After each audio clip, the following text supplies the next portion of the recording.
Afternoon and welcome to a very busy boardroom. Today is Wednesday, the 7th of June, and the board did meet in closed session and had no reportable action. And at this point, we will move to the Pledge of Allegiance. Could our CELS students stand up and lead us in the Pledge of Allegiance? You guys can start us off. Okay, are you ready? Can you start us? Pledge allegiance to the flag of the United States of America and to the republic for which it stands, one nation, under God, indivisible, with liberty and justice for all. Thank you. The agenda, Superintendent Geisels, is there any changes to the agenda? No, Trustee Driller, no changes. Would a board member like to make them? Oh, wait, sorry for interrupting. Wait, do we have Pat? Yeah, I just said that. Where's Pat? Oh, sorry, I was like, wait, where's Pat? I'm here. I can see you. Can you see me? No. No. No, there we go. Perfect. The voice.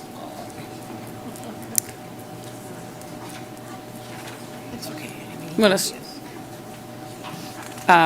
while we work with Pat coming back, would you care to make I'll make a motion to approve the agenda as presented. Is there a second? I'll second. And all in favor? Aye. Aye. Aye. Aye. Perfect, thank you. Weird. At this point, we will open up public comment, and public comment is for any item at this point that is not on the agenda. Anyone who would be interested in speaking may come to the dais and speak for 3 minutes on anything that is not on the agenda, and I don't have anything that's not on the agenda for public comment yet. Okay. Thanks. Feels weird without my eye person. I'm like, oh, that's me. Okay, okay. Perfect. All right, so it looks like we have Adrian Kimber. Oh, thank you.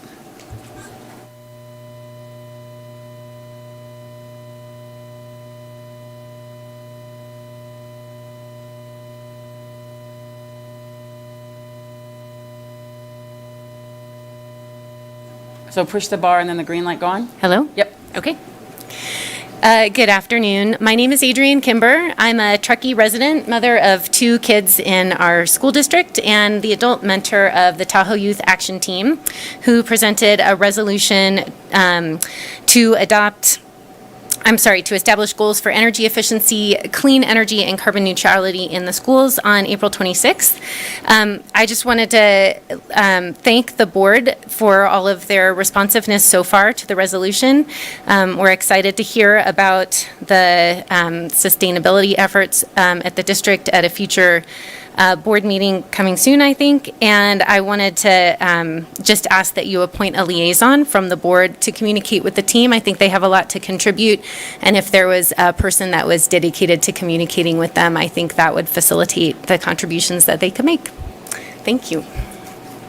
Thank you, Adrian. Our second one is Kira Scott.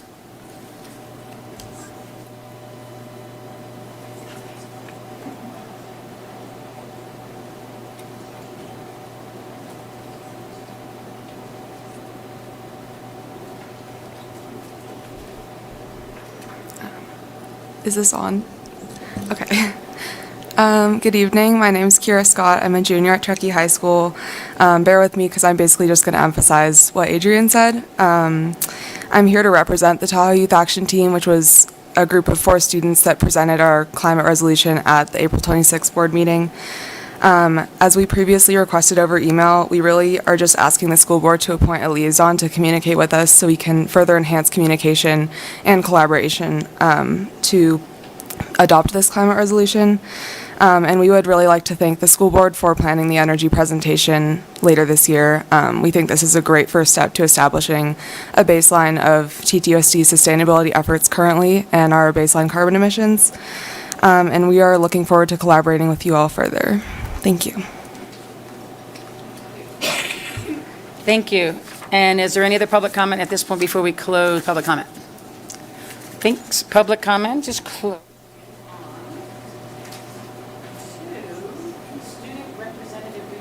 Student representative reports.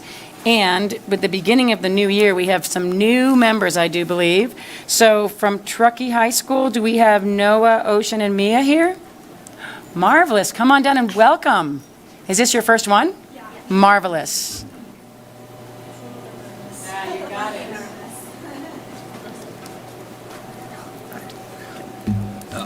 I'm Noah Erskine, and I am the new Associative Student Body President.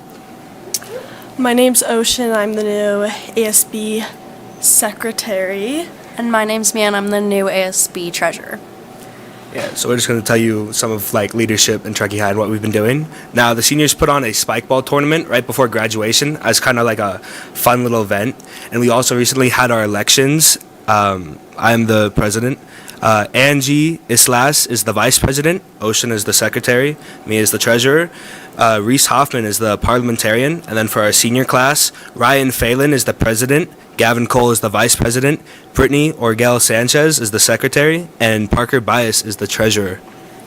And then also some events we just put on recently was prom at High Camp, and that was really fun and kind of a good end of year activity.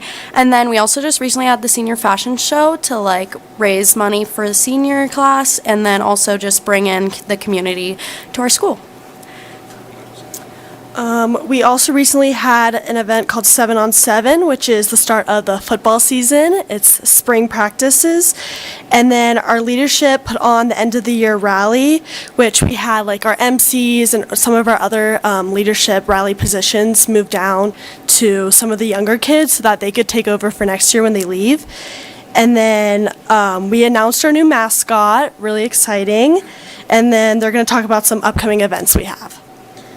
Yeah, so the first upcoming event we have is, I think, Friday night, and that is our senior farewell. And that's basically just a bunch of memories of all this senior students in the big gym, just recapping their life before they move forward.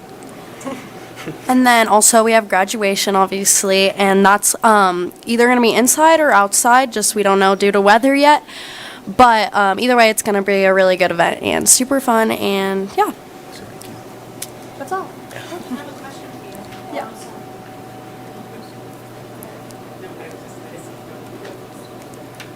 You have a new mascot? Yeah.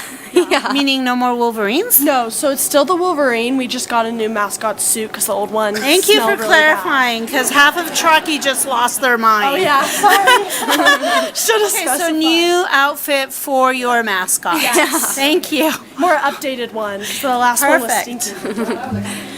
I was just like, wait, did you think that too? I was like, what's happening? No, we still are the Wolverines. Thank you. Yeah. Thank you. Thank you.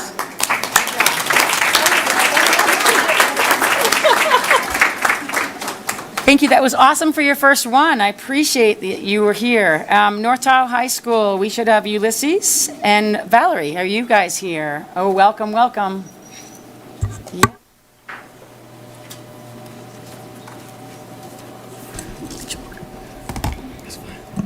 Okay. Can you hear me? Yeah, okay. Good evening. My name is Valerie Laguna, And my name is Ulises Bustos. and we are the North Tahoe Student Representatives. So today we are excited to announce that boys golf won state championship, as did girls track. Each team had the individual state championship as well, with Jackson Perryman for golf, Britta Johnson for the mile, and Nikki Johnson, Britta Johnson, Kalina Steves, and Lexi Hellenberg for the 4x800. Boys and girls track, as well as boys swim, all qualified for the state championship and had a great time. We are preparing for spring football and expect to have a varsity JV and freshman team This is a seriously growing program at NTHS thanks to our amazing coaching staff. Fall sports are also starting to have organizational meetings, and we are encouraging all students to get physical now, as they will need to use new forms required by the NIA. AP and CASP testing is complete, and we are proud and as well as sad as our seniors are preparing to graduate. Awards night is tomorrow and graduation is on Monday. This is a new format for NTHS, and we will see what the family feedback is. Prom was last month at OVL. The theme was Caribbean Nights, and everyone had a great time. We appreciated our staff throughout the month of May. Many students strongly agree that the staff care about each student and make sure we are all passing our classes. They give us positive feedback and help us get out of our comfort zone. To celebrate them, our leadership class contributed to bring each staff a token of appreciation, such as a cup of coffee or a thank you card. We have a new set of Lean Crew leaders who had their May training day last week. They are preparing to welcome the new class of freshmen to NTHS. We had our end-of-year prep rally last Friday and brought back the class airbound competition. Since Ulises and I are sophomores and last year's airband winners, we are sad to announce that the juniors won first place. Sophomores got second, freshmen third, and in last place the seniors. The crowd loved the performances, and the rally made it clear that we are taking the right steps in getting our Lakers spirit back since COVID. And everyone, of course, is looking forward to summer. Yeah. Thank you. Thank you.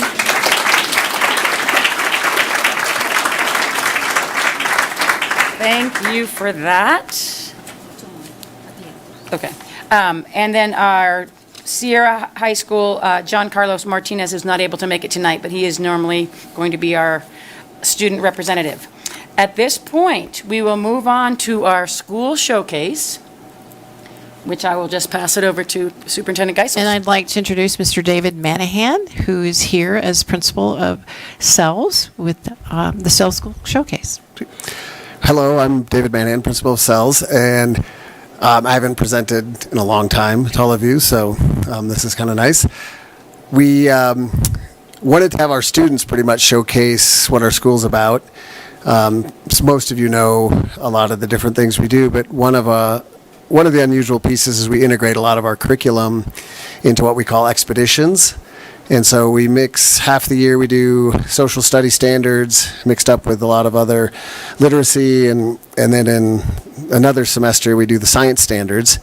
And so I think, Lupita, if you can pop that. So the expeditions, again, are a combination of different topics centered around a theme. And on this theme, there's a guiding question, which sort of says what everything's about. Then they go through different case studies, different parts of those themes, so that we cover all the standards and they look at different things. Learning targets, and then we try to bring in experts, do some field work, make it really relevant. And then lots of what we call culminating products, meaning there's some big finished piece that the students work towards. Sometimes that has a service component, and sometimes that's just something that they have for the school that they showcase at our open house at the end of the year. So that's about all I wanted to say. Just give me 1 sec. I'm going to bring up some students.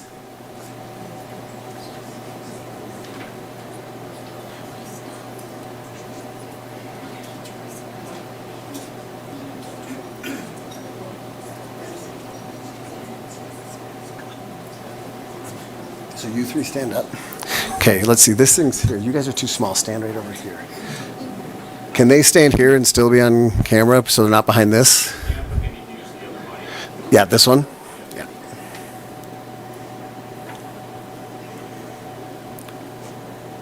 Okay, you guys all know how to use microphones. All right. You're talking about these guys. My name's Adam, and this is Leaf and River. Our expedition this year is anatomy. Our guiding question is, how do our human body systems work and make us unique? To learn more, we went to the Tahoe Forest Hospital, where we visited the what does that say? Operating room and the lab. We also learned from experts. My mom, who's a nurse, talked about how the circulatory system works. We checked our pulse. She told us how the blood goes through our body.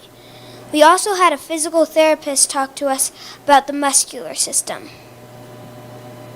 One of our projects was to write about the body systems: muscular, skeletal, respiratory, circulatory, and digestive. I'm going to share my essay about the muscular system. Just talk about what you wrote about. Well, we wrote about what the writing process is. We had to do a graphic organizer where we put down words and then we talk about what's the meaning of those words. Like, let's say, the lungs. What do the lungs do? We put those down in different boxes. And then eventually on our draft, we turn them into sentences, do a second draft and make it better. Then we type it on our computers. And right now they're working on these overlays, which are really cool, of each system. So they'll trace out a system on a body, and then another system on top of that, and then another system on top of that. And they're not quite completed yet. That's sort of the end of the year project. Good? That was awesome, you guys. Can we have the next group face a little bit more that way so these guys, they can see go the big people. That was wonderful. Can you guys stand here? You think you can? Let me get this down. Okay, so here, face this way. Okay. You ready? Hi, I'm Leah, and our expedition name is Rebels in Redcoats. Our guiding question is what are the political, social, religious, and economic reasons behind the Revolutionary War. We did many projects to learn about this time period. One class project was students had to pick a different role, like merchant, doctors, or slaves. We earned money and had to buy stamps for completed homework and pay taxes. Hi, I'm Aurora. Another project was a time capsule. We learned that historians work to remove a time capsule dating back to 1795 from the granite cornerstone of the Massachusetts State House. It is believed the time capsule was placed by Samuel Adams and Paul Revere. We are only supposed to open our time capsules when we graduate from high school. In my time capsule, I have a checklist for what I need to put in my time capsule. My who I am has who I am right now. My letter to the future self has 6 paragraphs and has who I am, what I want to be, and autobiographical statements. The outside of my box has what I like right now, like reading, soccer, and lounging. Here, hold it over here. Go over here so they can see it. Gracie, lift that microphone. Hi, my name is Grace, and another project was BioBottle Freedom Seekers. We chose historical figures who we researched and made a model of that person. I made Susan B. Anthony, who fought for women's rights. And she's very angry. No one really knows why. She's just that kind of person. Thank you.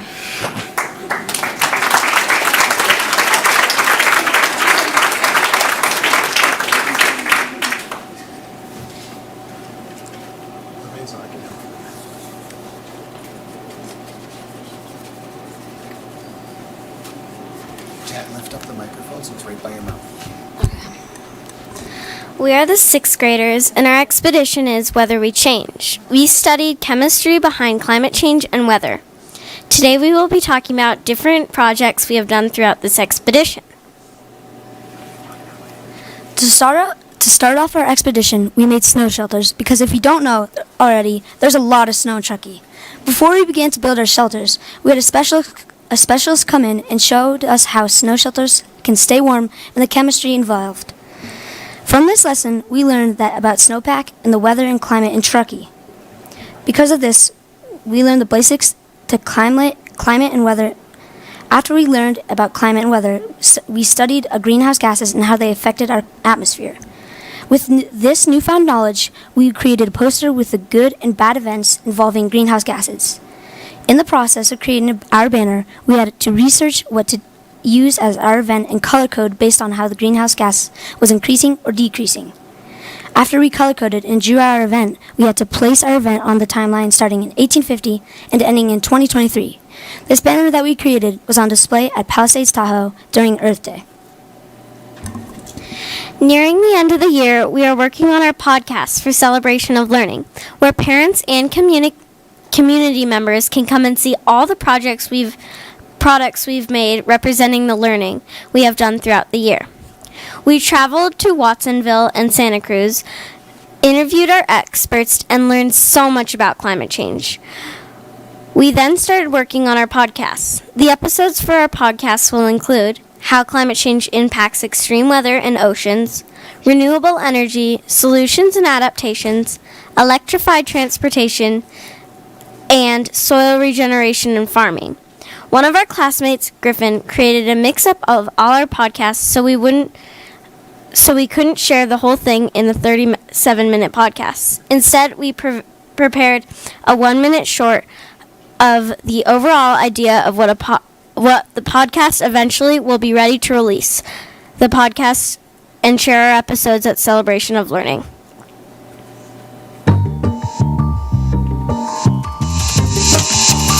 Oi! Welcome to the Green Tweens podcast, where we tweens lead the scene and keep it green. Oi! Where are my tweens at? Over here. Right here. What's up? On this episode, my fellow tweens are Griffin, Reese, Edselvi, and Skylar, and we are here to talk about extreme weather across the world. To start us off, Reese and Griffin are talking about the United States and different extreme weather events that have happened throughout the past and how it affected our country. So, Reese, I heard you were studying the west coast of America and the different weather events in this area. Yeah, I have. And did you know that most of the western U.S. is in drought? Welcome to our podcast, Steph. Before we ask questions, would you like to tell us who you are and what you do? Sure. I'm Steph McAfee. I'm the Nevada State climatologist. I'm also an associate professor in the geography department at the University of Nevada, Reno. Thank you for listening to the Green Tweens podcast about extreme weather, and stay tuned for the next episode about farming, soil, and carbon capture.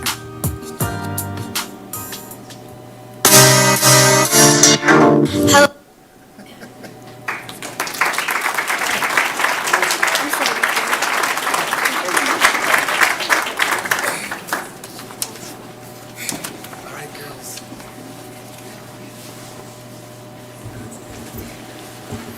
That was wonderful. Are we having more? Yes. Move the microphone up to your mouth. Okay. Just put that on the ground.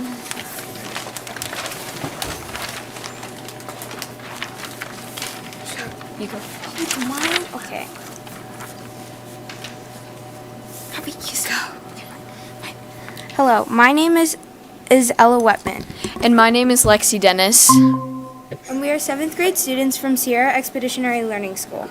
Our second semester this year, our expedition was called Is Anything Alive in There? Our first case study was called Under the Microscope, where we focused on cells and looked at different cells like protists and archaea. We even looked at human cheek cells under the microscope. Our second case study was called Family Ties, where we looked into genetic and hereditary traits.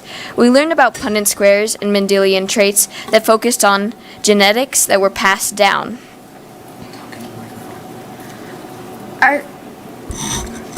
Our third case study was called Attack of the Clones, where we looked into genetic editing and CRISPR. To study this, we even visited colleges around the Bay Area like UC Davis and Stanford, where we talked to post-grad students and college professors who worked with CRISPR.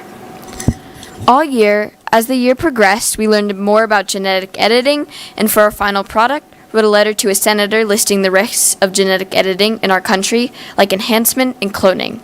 Throughout the semester, we had many hands-on and science projects that help us learn more about genetics and cells. We used our science notebooks all year to take notes and gather information in one area. Each person had their own science notebook where we took notes and did our own personal thinking throughout the day. A large project we did early in the semester was called the cell analogy. They actually do this as a project in freshman biology. You must use the figurative language of analogy to relate a cell to something. It's, as an example, the Avengers. So I compared it to the Avengers. So, like, I put the nuclear membrane as the Red Guardian. One of our most recent projects is called The Mechanisms of Evolution, where we explored the 4 mechanisms of evolution through an art project. The 4 mechanisms of evolution are gene flow, migration, mutation, and natural selection. There are 4 groups that each created a poster representing a form of evolution. This is one of the posters that we made in class. This one represents mutation and the effects of pollution in our oceans. We worked together as a team to use art and color blocking to create a poster that will be hung up around our classroom during celebration of learning. Is that it? Yeah. Okay, thank you. Thank you so much for listening. Take this.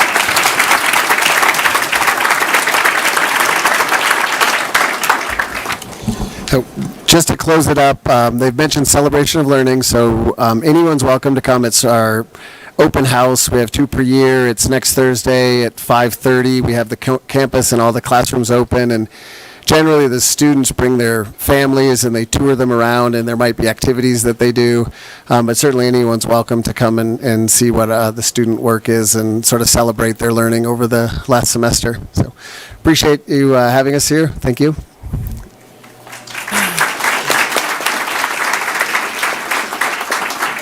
Thank you so much for coming and all of the lovely student presentations.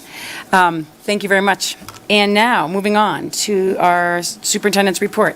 I'll turn that over to you, Superintendent Geisels. Thank you, Trustee Driller. I don't have much this evening, other than the board asked me to respond to a public comment that was made at the May 17th board meeting regarding overages, and staff was asked to do some research to respond. I can give everyone a second if they want to go ahead and head out. Thank you so much for coming. Great job. Hi, Kristen. So the instructional days at both of the high schools, North Tahoe and Truckee High, have a bell schedule that spans 7 hours. Both schools have a total instructional time of 6 hours. The additional hour includes break, lunch, and passing times. At North Tahoe High, it's a 6-period day. All classes are a year long. Each semester equals a half a year of instruction. Teachers teach 5 of 6 periods with 1 period for prep. Each teaching period is equal to a 0.2 FTE, which is a 0.2 part of a person, a full-time equivalent. Each period is just shy of 1 hour long. At Truckee High, it's a 4-period day, and all classes are a semester long. Each semester equals 1 full year of instruction. Teachers teach 3 of 4 periods with 1 period of prep. Each teaching period is equal to a 0.33 FTE. Each period is just shy of an hour and a half or 90 minutes. So the CBA, our collective bargaining agreement, states that teachers who teach on a straight 6 schedule receive a 0.2 FTE. That's North Tahoe overage, the amount of teaching time. And teachers who teach a 4x4, which is the block schedule at Truckee High, receive a 0.33 overage for teaching an extra class. While teachers on the straight 6 schedule, North Tahoe High, teach more than 2 courses in a day than the teachers in the 4x4, which is the block schedules. Teachers on a 4x4, the block schedules, are required to cover twice as much instruction in a day/semester than the teacher on the straight 6 schedule, which is North Tahoe High. The difference between the 0.2 FTE average overage and the 0.33 overage specifically has to do with the amount of extra time required to teach and prep for an additional class on the 4x4, which is the block schedule. So the topic, we welcome the fact that we could discuss this further at the negotiations table. And also, one critical issue is that the overage pay is different because both high schools are on different schedule formats. So that's what we wanted to report back to the board at the board's request. Thank you for that. And that's it. That's it. That's all I got. All right, thank you. I think just protocol or procedural, it's the board asked for instructions or asked for information, and then the staff actually did get back, and so that's sometimes our way to get it back out so you can all hear how it worked. Let's move on to 11.2. Superintendent Geisels? Yes, I'm very excited to be presenting this topic. It's to ask the board to approve our district plan strategic framework, and we have a quick presentation. I need the clicker, I guess. Let me go get it. Is it there? Or is it over on the podium? Thank you.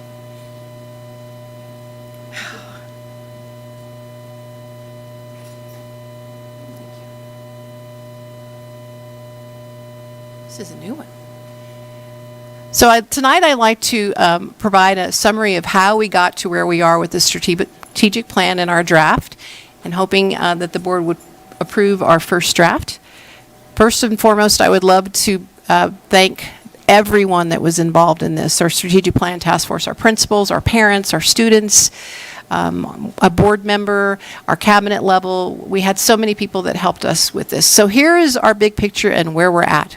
We started last October, preparing, collecting, researching, drafting, and we are finally here in June, and we're very excited about that. Our process was we had 3 to 5 big areas of research, and we came up with 3 to 5 areas or goals for focus. And the framework, which is included in the board packet, was developed, and we will work through the summer of 2023. Actually, incoming superintendent, Ms. Kramer, will be working during the summer of 2023 to refine those one-year action plans and milestones for the board to review in the fall of 2023. And of course, we'll provide community updates regarding board action and what we're doing and focusing on each of the big buckets. And then we're also very excited because we're working on a flip book, a book that we can hand out into our community members to pretty succinctly tell what our big goals are, what our big buckets are, and what our action steps are. So here in a draft is what it looks like. So we have a letter to our community that talks about what we did, and our main focus is engaging, empowering our students, our educators, our staff to achieve their potential. And these are the 3 big buckets. We have focused on academic achievement, support systems for both our students and our staff, and community connections.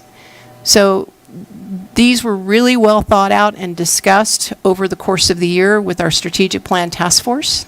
And this is the big items, the big buckets that we came up with. In academic achievement, we have 3 goals under those buckets. And again, in the summer, we'll talk about next steps for action steps. The first one, of course, is to provide evidence-based, meaningful, and engaging effective instruction for our students. The second one is to retain and recruit educators and staff by offering high-quality professional learning, collaboration, and resources. And we look forward to working with our teachers and our teachers' unions and our classified unions and classified employees in fulfilling this 1.2 goal. 1.3 was to explore areas of academic and personal interest for our students, including the enhancement of current educational programs for students for college, career, technical trade, and workforce readiness. In our support systems, we had 3 big key initiatives. The first one was to develop multi-tiered systems of support to promote our student access socially and academically. That's very important to our district and to our community. Another framework, a key initiative, was to strengthen student voice, increase engagement, encourage individual responsibility as a core part of the student experience. And having heard Kira tonight was a very positive first step in that direction. And then in 2.3, we want to continue the development of our employees, our systems, our infrastructures, and facilities while still maintaining financial responsibility and sustainability. And in the area of community connections, the 3 big key initiatives were just building a sense of belonging, acceptance, inclusions, and equitable outcomes for students and for all. Increasing our outreach and resources was our second initiative for our individual students and community members and staff, especially for our underrepresented groups. And also community partnerships, expanding the great partnerships that we already have in our district to really build and expand on those opportunities. So those are our 3 huge buckets, and here is our strategic planning research task force. You can see it's quite a bit of large group of people, and we're very, very happy and very appreciative of all their time, their effort, their input. And then moving forward, we're very excited, and this will be a great foundation for future years, and also a great foundation to develop our LCAP, which you're going to be hearing about tonight from incoming Superintendent Kramer. So then, again, these are our background slides, what we did and where we're at. So, and 2020 strategic plan was 8 major goals. We narrowed it down to the 5. And then this is all the data, everything that we did. So we're very happy, and thank you so much for your time, and we're hoping that the board will approve our first draft. Thank you for that. Before I go to the board, is there any public comment on that presentation? Seeing none. Any board comments, questions? Pat? We lost Pat. No, he's watching. You He's just over can't there. see him. I can't see him. Okay. Oh, there you go. Well, I'm here, Dee Dee. I've read through this thing carefully, and there's a lot of work and a lot of time and effort that went into this, and a lot of careful planning. And I'm really pleased with the way it came out, and I think it's a great draft that we can work from through the next several years. Yep. So thank you for the people that worked on it. Thank you. And Chris, you good? Okay. I agree, and I'll say that as well. Tons of work, and I think it was nice that it was streamlined. I do think that we had a whole lot of public input this time that really was valuable and appreciated. And I think it's one of those things that I'm hoping that as we move forward, that public will realize that, we do listen and we do want your input. We're all in this together. And what you guys gave us and what was created was a pretty solid package of information. So with that, I'll ask for a motion that is an action item, a motion to approve the district plan framework. I'll make a motion to approve the district strategic plan framework. I'll second. All in favor? Aye. Aye. Aye. Aye. Thank you. At this point, I'm going to turn it back over to Superintendent Chief Learning Officer Geisels as well.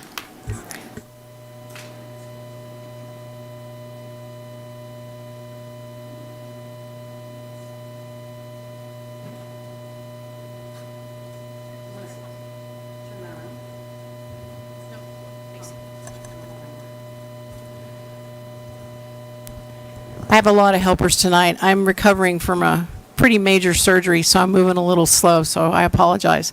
So tonight, I am very excited to be facilitating this part of the evening. Miss Maloney, if you could join me up here to be my helper. It's just amazing, the people that we're going to acknowledge tonight, and it's really exciting when we acknowledge our 2023 retirees, and we want to be able to thank them for their many years of service. So without further ado, if I could have Miss Cuddle come up, and Miss Tarina Woodard Gross, if she's here.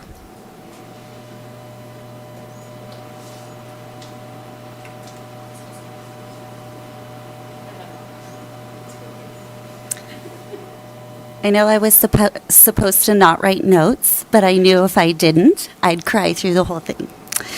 Tarina, you are famous throughout our entire community for being the one and only kindergarten whisperer.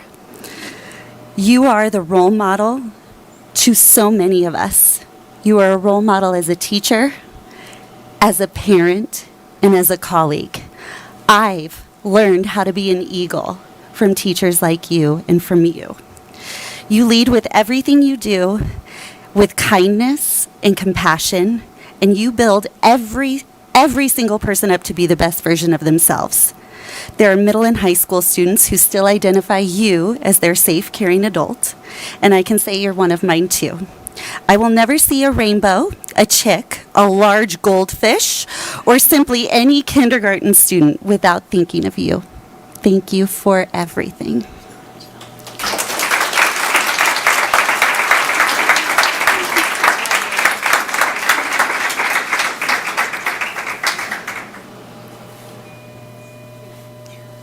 Yes, no problem.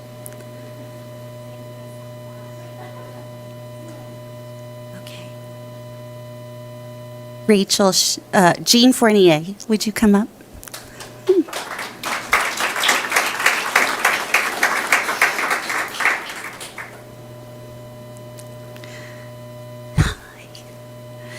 Same. These four incredible women. Wow. Jean, your intrinsic passion for creativity has fueled how you have taught your students for the past 30 years. From the Odyssey of the Mind to Trails and Vistas to Chautauquas, and establishing an art program during COVID at our elementary school is truly amazing.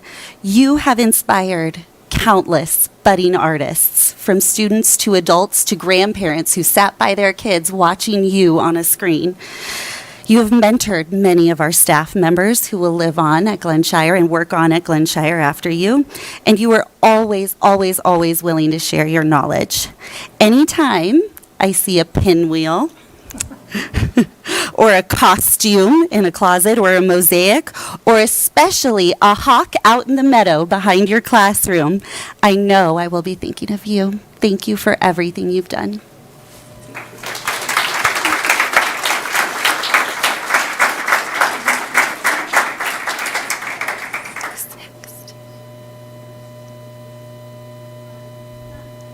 Lori, would you come on up? Thank you.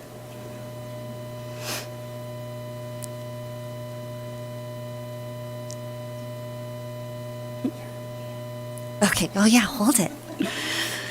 Hi, Lori. Your love of science and space has inspired our students to see themselves as future scientists and astronauts. You are the first to lend a helping hand anywhere in the school, from the lunchroom to the playground to at bus duty. You always volunteer and support everyone, and you do it with kindness. You see something special in every single student, and you inspire our most curious learners. Lori, I will never see a bone, an antler, a pine cone, a Rube Goldberg machine, a swarm of bees landing in the tree, or an eagle, or a satellite, or an orange spacesuit without immediately thinking of you. I should wear the spacesuit. Yeah, maybe on the last day. Thank you for everything.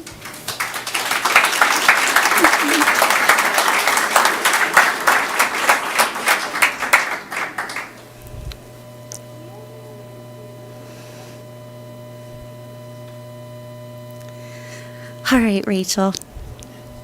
I'm telling you, I had to write these. I feel it.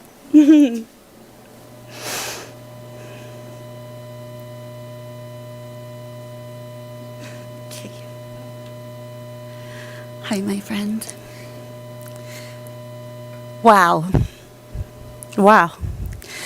Your kindness and compassion, patience, and belief in all students shines in everything you do. You have mentored and inspired countless teachers and families, including me. And your students and their families all feel both seen and valued and supported by you, and that is the gift of your program. I know that every reading lesson, behavior lesson, every track meet practice, every time I feel stressed out and remember your calm presence, will always remind me of you. Thank you for doing what you do.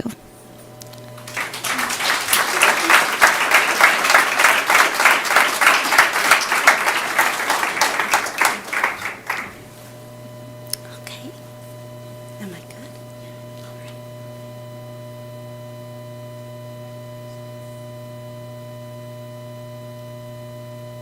Mr. Wald, if I can have you come up.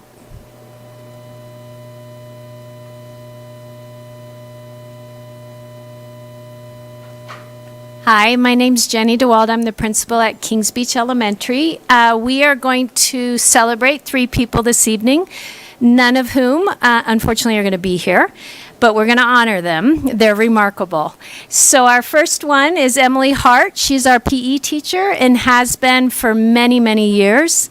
She is unbelievable, and She knows how to do a PE lesson like there's no tomorrow, from beginning to end. When she's absent, you see it and feel it in our kids' faces. They're just like, I don't get to see her till next week then. She's unbelievable with her music and everything she does for her students. So just want to honor Emily. And she's from Vermont, so she has to be great. Our next one is Jason House. He's been with us for many years at Kings Beach, started in Special Friends, finished in our library. And he is just a calm, kind soul, has brought literacy to our site, as well as origami and martial arts. So we want to honor his career as well.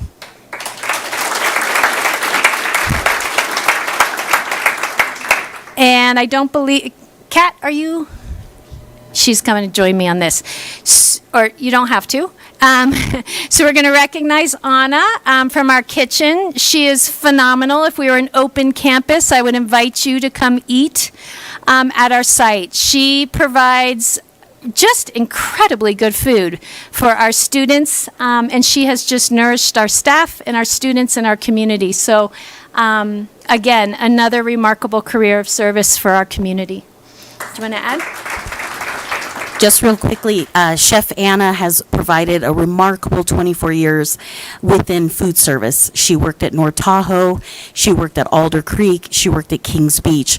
And when I started 10 years ago, we took the journey to go to scratch cooking, and Anna was one of the first people to jump in and say, roll up my sleeves, let me do what I know best. And some of her recipes are the best. Don't tell the others, but...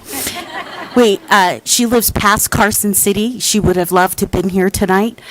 We all start pretty early, and so she was regretful she couldn't make it, and really appreciative of the board and leadership to recognize her. Thank you.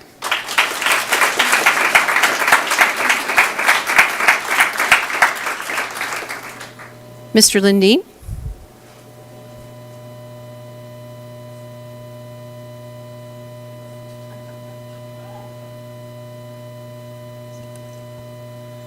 Good evening. I'm Chad Lindeen, the principal at North Tahoe School, and it's my pleasure to be able to recognize the retirees that we have. We actually have 3.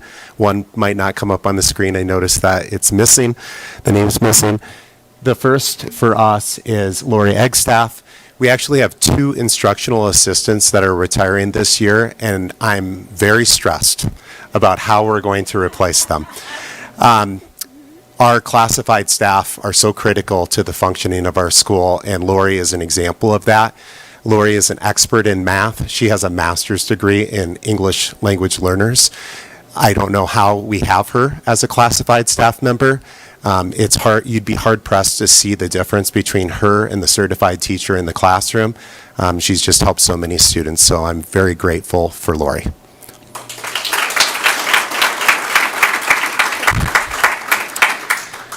Our second retiree actually retired at the beginning of this school year. She only lasted 2 weeks into the school year before retiring.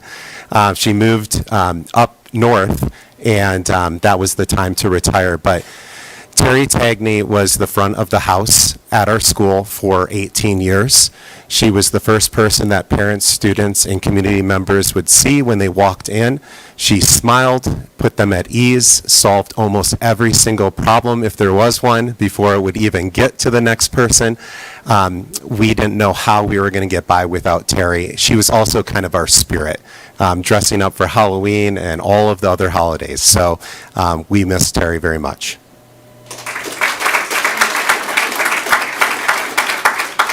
And the last one that is not on the screen, but I want to make sure that I recognize, is Lori Adams. Lori Adams is an instructional assistant as well. She was in North Tahoe School for 22 years. Again, you would not know the difference between the teacher and the assistant in the classroom. She's so strong. And I think she might be responsible for helping more of our struggling readers learn to read than maybe anyone over the last 22 years. So a very strong congratulations to Lori.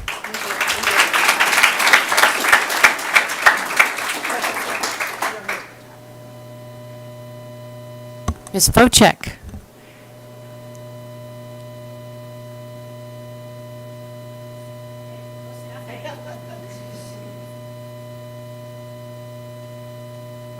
Unfortunately, Cindy Bureau could not be here tonight, but it is my equally mixed joy and sadness to recognize her on her incredible service to our students across the district. She was at Truckee Elementary and North Tahoe School in Kings Beach, and we are so fortunate at Tahoe Lake that we have had her for the last decade.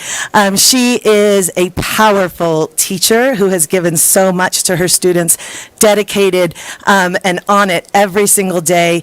This year has been long, but it has felt too short knowing that we are saying goodbye to Cindy at the end of the year. At the end of every single day, right outside my office, there is a massive class hug. Some days there's tears because kids aren't ready to say goodbye at the end of the day. I can't imagine what it's going to be like, Mrs. Bureau's class hug on June 23rd. Her imprint on her students is immeasurable, and she will be missed.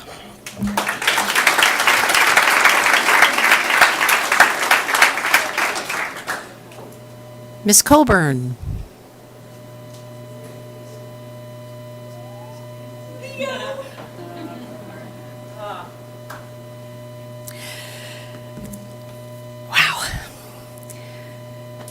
Pablo, you have the most amazing grandfather. Leo, words cannot describe the legacy you are leaving at Truckee Elementary. You are revered by staff and by families. When I began as a parent at Truckee Elementary and was talking to a friend whose kids had already gone through, he didn't ask about a teacher. He didn't ask who the principal was. He said, "Is Leo still there?" You are adored by the students. They lovingly call him Mr. Leo. He is, when we look at the spreadsheet of trusted adult, you are named by more than any other staff as their trusted adult. My only wish for you is that you will never, ever, ever have to touch a snowblower again.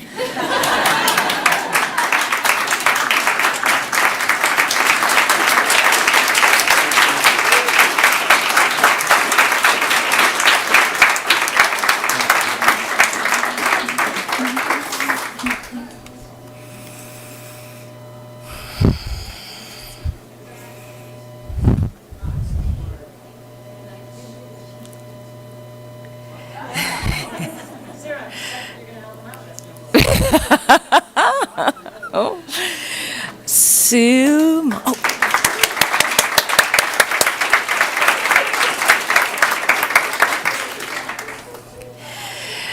Sue Mock.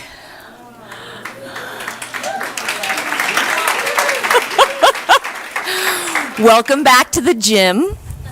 Welcome back to the gym of Sierra Mountain Middle School. Remember? There's the elliptical machine right over there behind Todd Rivera.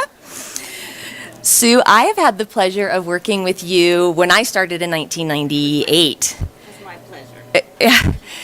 pleasure. Sue has worked under many roofs.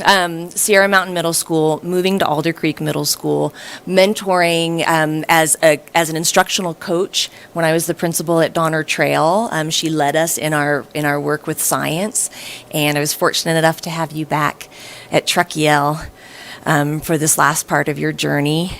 You're amazing. You love children. You are painfully reflective about your craft, your passion for science, your ability to help kids truly understand math on so many levels. It's awe-inspiring. We're not quite ready for you. But I know that Neil and Keenan are definitely ready. So I hope you enjoy many, many adventures with Neil. And my wish for you is every spring, when you know that the other teachers are doing standardized testing, you are just kicking your heels up because she's passionate in her opinions about that as well. We love you very much, Suma.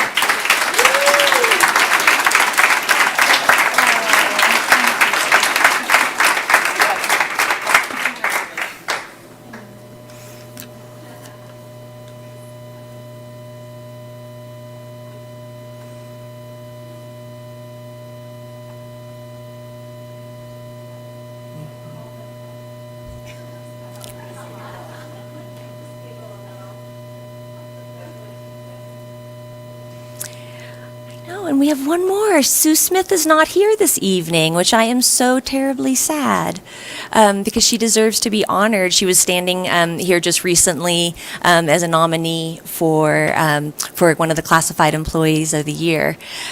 Sue Smith has worn so many hats at Truckee Elementary, from yard duty, cafeteria duty, special friends, and then we were fortunate enough to have her as our administrative secretary for the last several years. She changed the culture of our office to a welcoming, warm, fun place to be.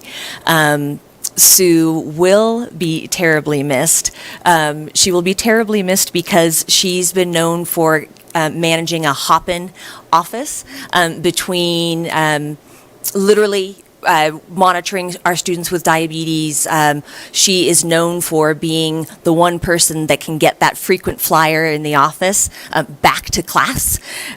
She has helped me immensely with leading the school and maximizing all of the amazing resources that we have in terms of Title I and Measure AA.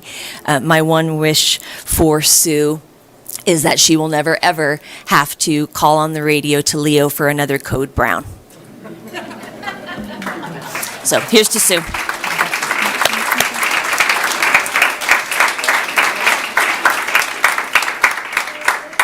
Miss Melanie?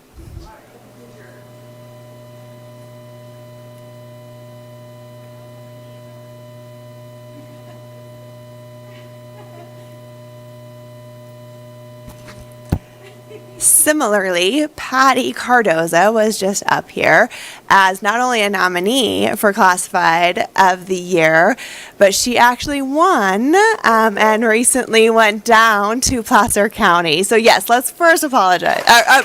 Give her a hand of applause. So we have an agreement that we are not saying goodbye because then we will cry. So Patty, as you can see, has 18 years of service. She actually started with a tech background, covered the computer lab, and helped us all in technology before that was a thing that we had to have. So she can do the back of the computer as well. And now, for the last 11 years, I have been so fortunate to have her as our registrar. If you know anything about high school registrar positions, it's impossible. Everyone's nodding. The amount of work that Patty does for us on a daily basis, a year basis, and for the last 11 years, the systems you have put in place allow Truckee High School to be a well-run machine. And the students have become more successful because of your diligence. I believe many departments in here have become more successful because of your due diligence. And I definitely have been lucky enough to learn from you. And I mean that specifically because if you were wondering, she has a folder for everything that you need to know how to do as a registrar. So when she oddly takes one day off, I open that folder quite quickly and am able to give transcripts out to people who have graduated. So thank you for that as well. You will be missed so much, but don't worry, we will call you and ask you how to do something else. Please, please let Patty know how much we love her.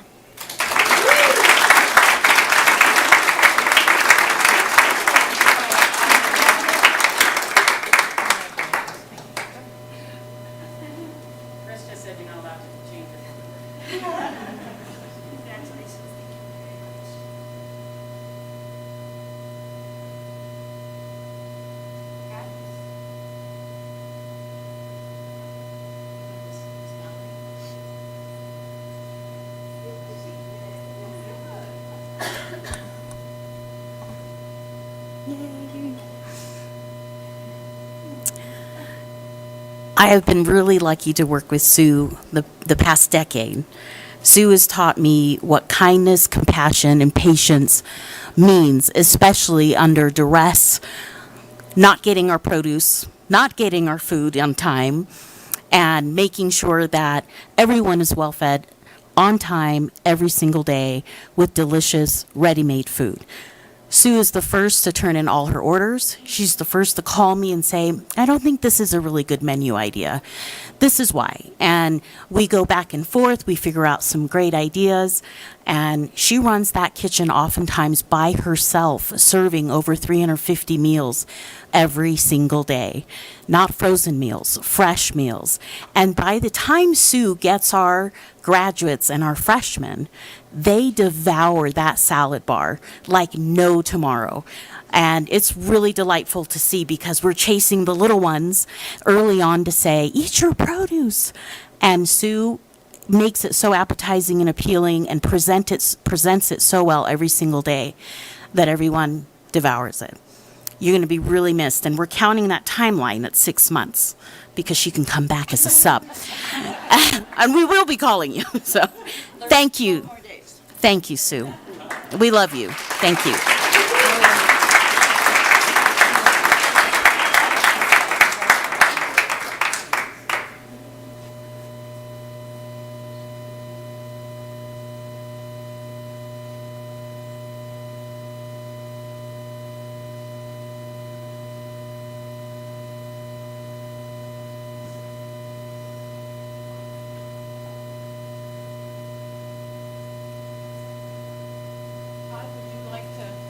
Oh, there she is. Oh my gosh. I was like, I can't see you.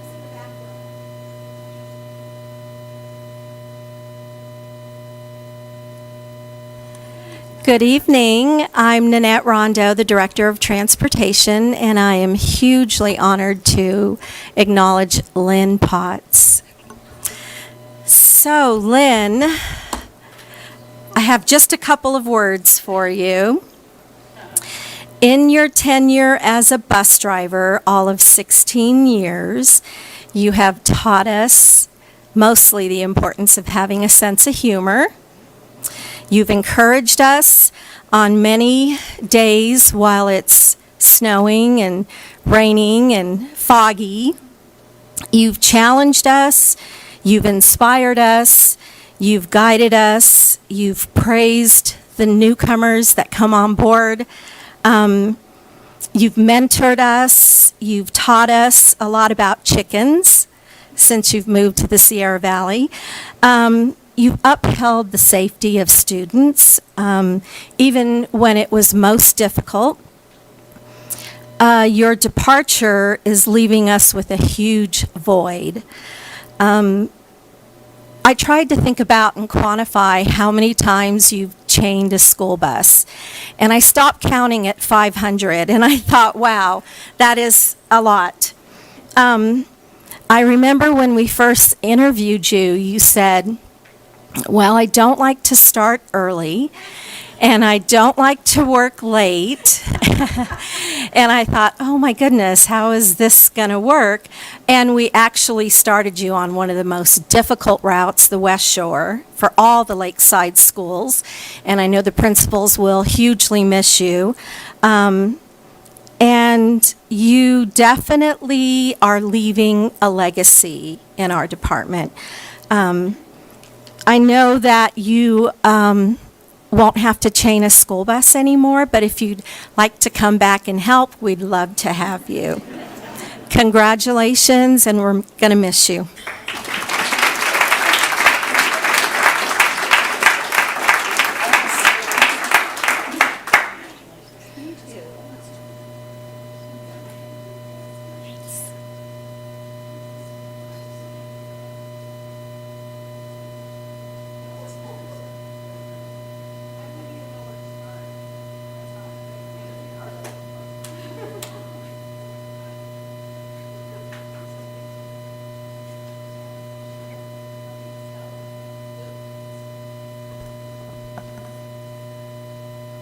I am Anne Marie Cohen. I'm the Executive Director of Student Services. Lori Lee was unable to make it this evening, but we would still like to honor her and the work that she has contributed to the school district for many, many years. Lori Lee was an incredible asset to our Vision Services and Special Education Department. She has been working diligently to modify curriculum, create visual supports. She supports augmentative alternative communication for students, and with disabilities so that they can access their curriculum, school, and community. Lori, we appreciate all that you have given to TTUSD, and we congratulate her on her retirement and her wonderful future.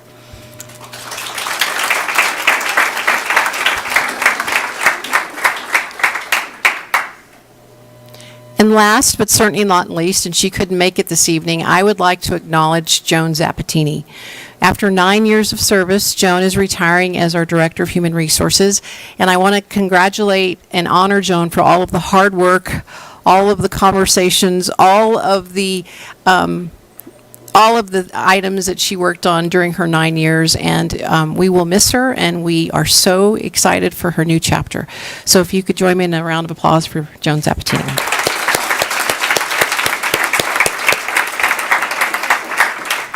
And that's it. Thank you so much.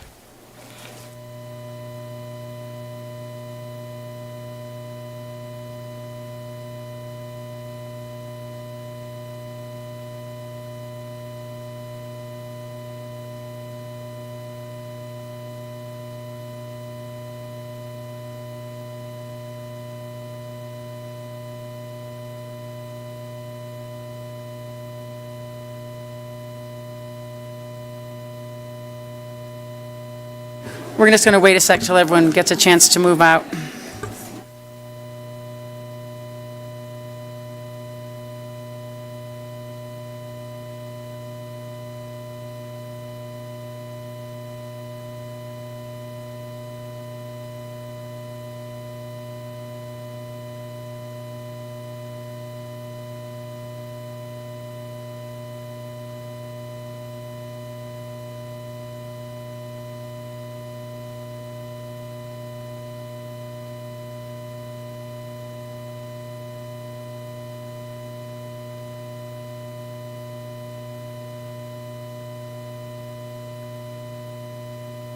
I'm just waiting 2 seconds for Board Member Hennessy to return.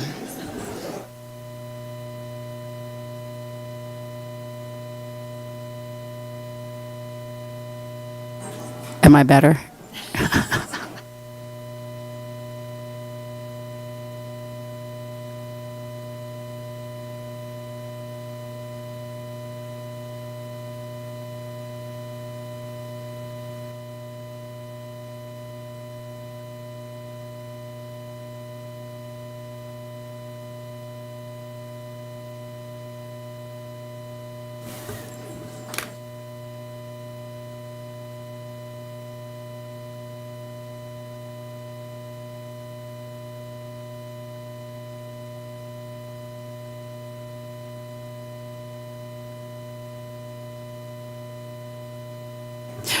Thank you. We will now move on to 13.0 resolution, and I'll move that over to Superintendent Geisels. Mr. Rivera, would you like to present item 13.1? Yes, thank you. So we are part of the Joint Powers Authority called Schools Insurance Group for our property liability and workers' compensation coverage. And historically, SIG, as it's called, has always covered our volunteers that we have, like volunteer coaches, through our workers' compensation program, as long as they've gone through an employment process and background checks with us. However, now, just to make sure that we're complying with all of our bylaws and our insurance language, they would like us to formalize the request to cover our volunteers with workers' compensation through this resolution, as long as it's consistent with our board policy. And we do have board policy regarding this, and it does allow for the district to cover not employees, but volunteers under our workers' compensation program, as long as we do adopt a resolution. And essentially, they're treated as employees.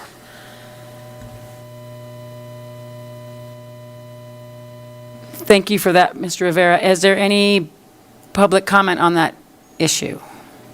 Or that resolution, excuse me. Any board comments? Apologize, I've got to get back to the top here.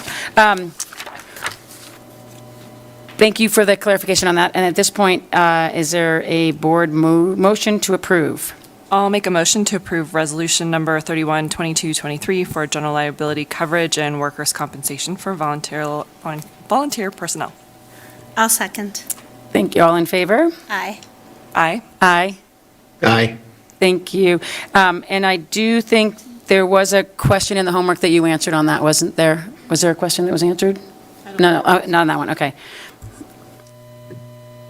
Point, we are going to go to a public hearing for the 2023-2024 proposed budget. So at this point, I will hand it over to Superintendent Geisels. Whew. So state law requires the board to hold a public hearing prior to the adoption of its annual budget, and it also must be held at the same public hearing scheduled for the local control accountability plan. So without further ado, Mr. Rivera? Thank you. So as Superintendent Chief Learning Officer Geisels mentioned, this is a requirement to hold a public hearing prior to the adoption. The adoption cannot take place on the same meeting, so we'll be bringing this back to you on June 21st for the formal adoption of the budget. After I present some of the information on the proposed budget, we will open it up for public comment, and that will be the public hearing component. So tonight, I'm going to share with you our proposal for the 2023-2024 school year budget, and just a little recap on the budget reporting process. Right now, we're at the public hearing component. As I mentioned earlier, we will bring back the budget for adoption on June 21st. And then, of course, we're always in 3 different fiscal years throughout the course of a school year. We'll be working on our unaudited actuals report for the 2022-23 or current fiscal year, followed by the final audit. And then we start the reporting process for the 23-24 budget with the first interim report in December and the second interim report in March, followed by the 2024-25 budget in June of next year. So first, I want to just touch a little bit on what's happening at the state level. Specifically, the governor has released his May revision, as it's called, and that essentially is his final proposal for the 2023-2024 year state budget. And essentially, through this process, what happens is that information or proposal is shared with legislature, and then the state senate and state assembly work on their own versions of the budget, make changes, and then submit that by June 15th. And throughout the process, there's some compromises that happen, and there is a final budget that's adopted later in June. So for right now, school districts are asked to build their budget based on this May revision, which all of the things that are included in that may not come to fruition. So it's kind of, a trust and guessing game based on the May revision. And as you also know, we are what's called a basic aid district. So a lot of the things that are included in the state budget for K-12 education doesn't have as large of an impact on us oftentimes as it does on other districts that are funded under the local control funding model. So with that, just a really quick overview on the state budget. It's a total of $224 billion in expenditures, which is actually a decrease of $12 billion from what the 2022-23 year. So expenditures are going down. Also, revenues are going down, which I'll talk a little bit about in the next minute or so. But the share of that's dedicated for K-12 education, which is called Proposition 98, is $106.8 billion. That's about $2 billion less than what was originally proposed back in January for the 23-24 year. So there's some reductions there. And also this budget boasts a $31.5 billion shortfall. That's a deficit. And they're making up that deficit by using some one-time monies and doing some shifts at the state level to cover that gap. One thing that's been talked about throughout the last month after this May revise was released is just the uncertainty in the revenue projections. If you've been following the state budget over the course of the past year, you'll know that the state revenues have been far below what was projected for the 22-23 school year, or fiscal year rather. So we're already seeing reduced revenues. On top of that, they have delayed the collection of income and corporate taxes until October. Normally, when the state builds their budget in May, they've already received those income tax receipts for the 2022 year. At this point, they still have not received all the taxes, so all their revenues are based off of guesstimates at this point. So the state will not actually know how much revenue it has in hand for the 2022 year until Halloween. So with that, despite the fact that there's some uncertainty on the revenue projections and also reductions in expenditure for the state, the governor still proposes to fully fund K-12 education with the local control funding formula and all of the new programs that have been introduced over the last couple years, including universal meals, universal transitional kindergarten, and also the expanded learning opportunity program, which is an after-school program that's serving our highest needs students in grades TK through 6. In addition, he's also proposing to fund an 8.22% cost of living allowance on the LCFF funding base grant. So just to go back to the 2022-23 year, the state approved a 13.53% COLA. So essentially, with this additional 8.22%, we're increasing the LCF funding model by over 20% in 2 years, which is pretty significant. However, when it comes to that 8.22% COLA, which I have in parentheses right here, the TTUSD does not receive that. We're dependent on property taxes, so essentially we won't know what our funding looks like until the new tax rolls come out in July, August. But it most likely will not be at the 8.22% level. So right now, with regards to this budget, legislative analyst office who essentially evaluates fiscal policy but also the state budget feels that this is an extremely risky budget. There's been a lot of talk about this being the riskiest budget in over a decade.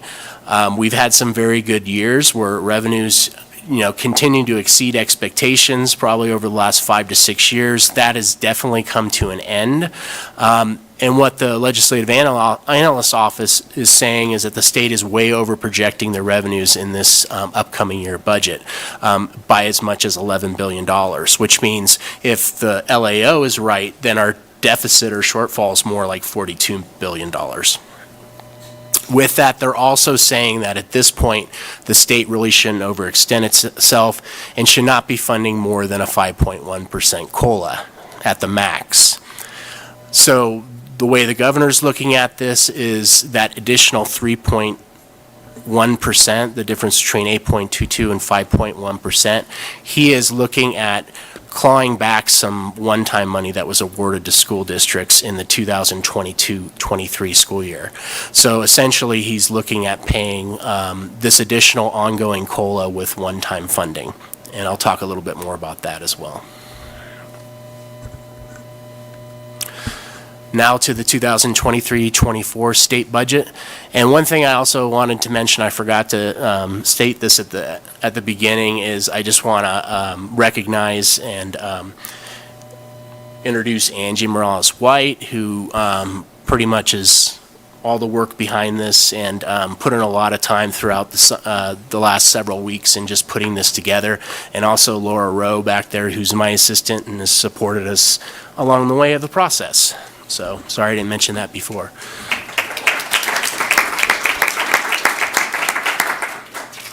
So, moving on into the TTUSD budget and what the impacts are there.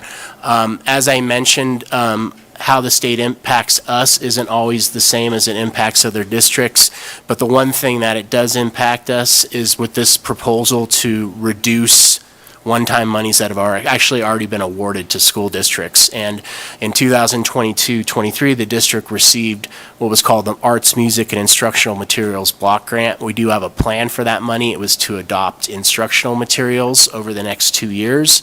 Originally, we were rewarded approximately $2.2 $1.2 million, that is going to be reduced to $1.1 million. And what that does to us is essentially all these textbook adoptions that we have to implement over the next 2 years.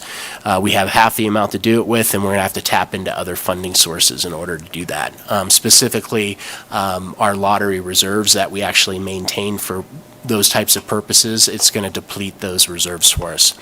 Also, the Learning Recovery Emergency Block Grant, a reduction of approximately 30% is being proposed. We've already made those adjustments to the current fiscal year, assuming we're not going to receive those. And essentially what we're using this money for is through the course of COVID and post-COVID, we had hired a lot of additional temporary staffing and also some permanent staffing. We were able to kind of carry those staff members using another funding source, which provided some relief on the unrestricted general fund.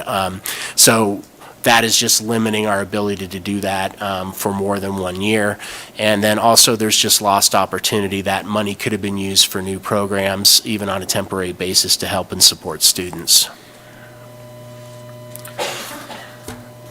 So as part of building the 2023-24 budget, the first thing we actually have to do is to try to estimate the current year and how we think we'll end.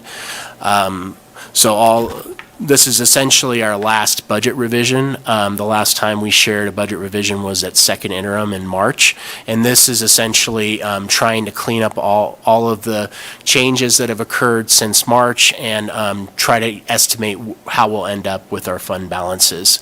So looking at that, revenues, we expect that we'll end the year at just over $91.5 million in revenues.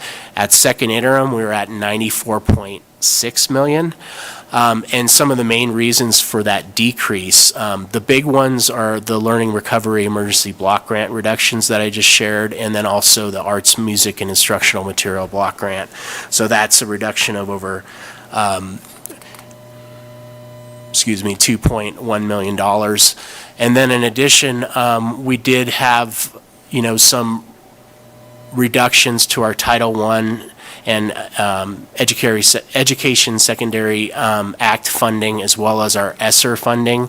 Those funds are usually categorized as federal, and we cannot actually recognize the revenue until we actually spend it. So we had to make reductions for unspent funds, and then that'll carry over into next year.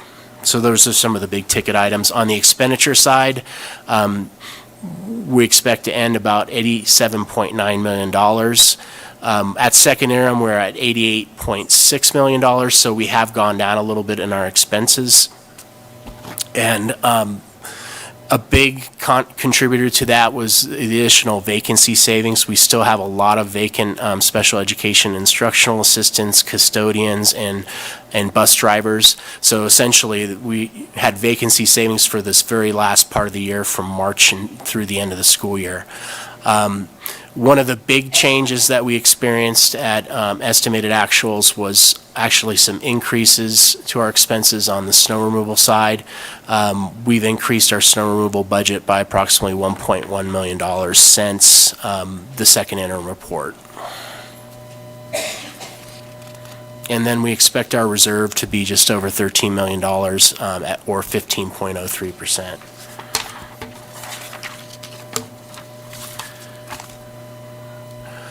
Okay, so with regards to the 23-24 budget, our major revenue assumptions, anytime we build our budget, a lot of times we don't have all of the information, so we have to base it off of some unknown information and make some assumptions for building that.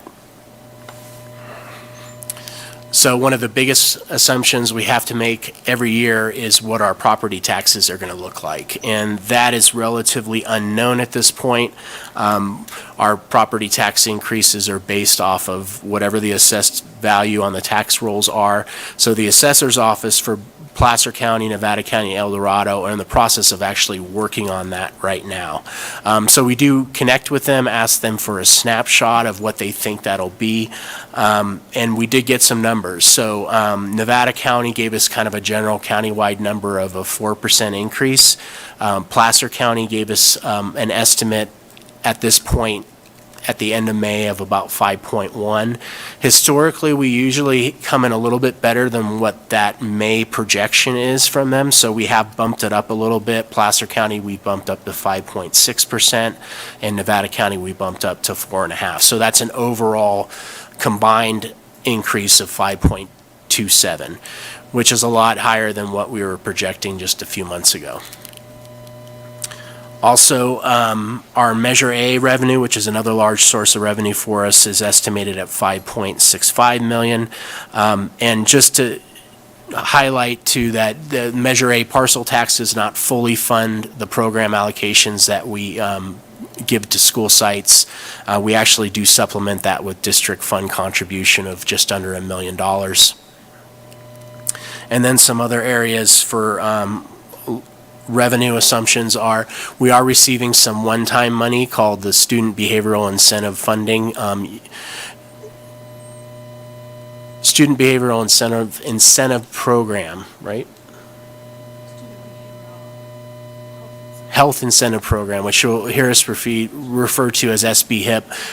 And this is to expand our existing wellness programs within our district and supports for our students.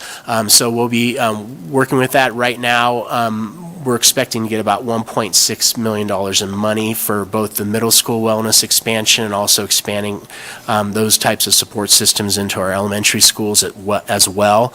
Right now, we're only recognizing about $597 because we haven't received the other portion yet. However, this is one-time funding, so we will have to look at ways to sustain this program moving forward. In addition, we have our in lieu property tax transfer to Sierra Expeditionary Learning School. Because of the 8.22% COLA, we did see an increase in what our obligation is to CELS, just a little bit over $2.2 million. And then our home to school transportation funding, we're expecting to receive about $1.28 million, and that will be an ongoing funding source. And one of the biggest things to celebrate is the last item there, $1.58 million in bus grants, and this is two different grants. One is from the California Energy Commission for the purchase of 4 electric buses, and then the other is for one from the Air Pollution Control District for the purchase of a low emissions bus.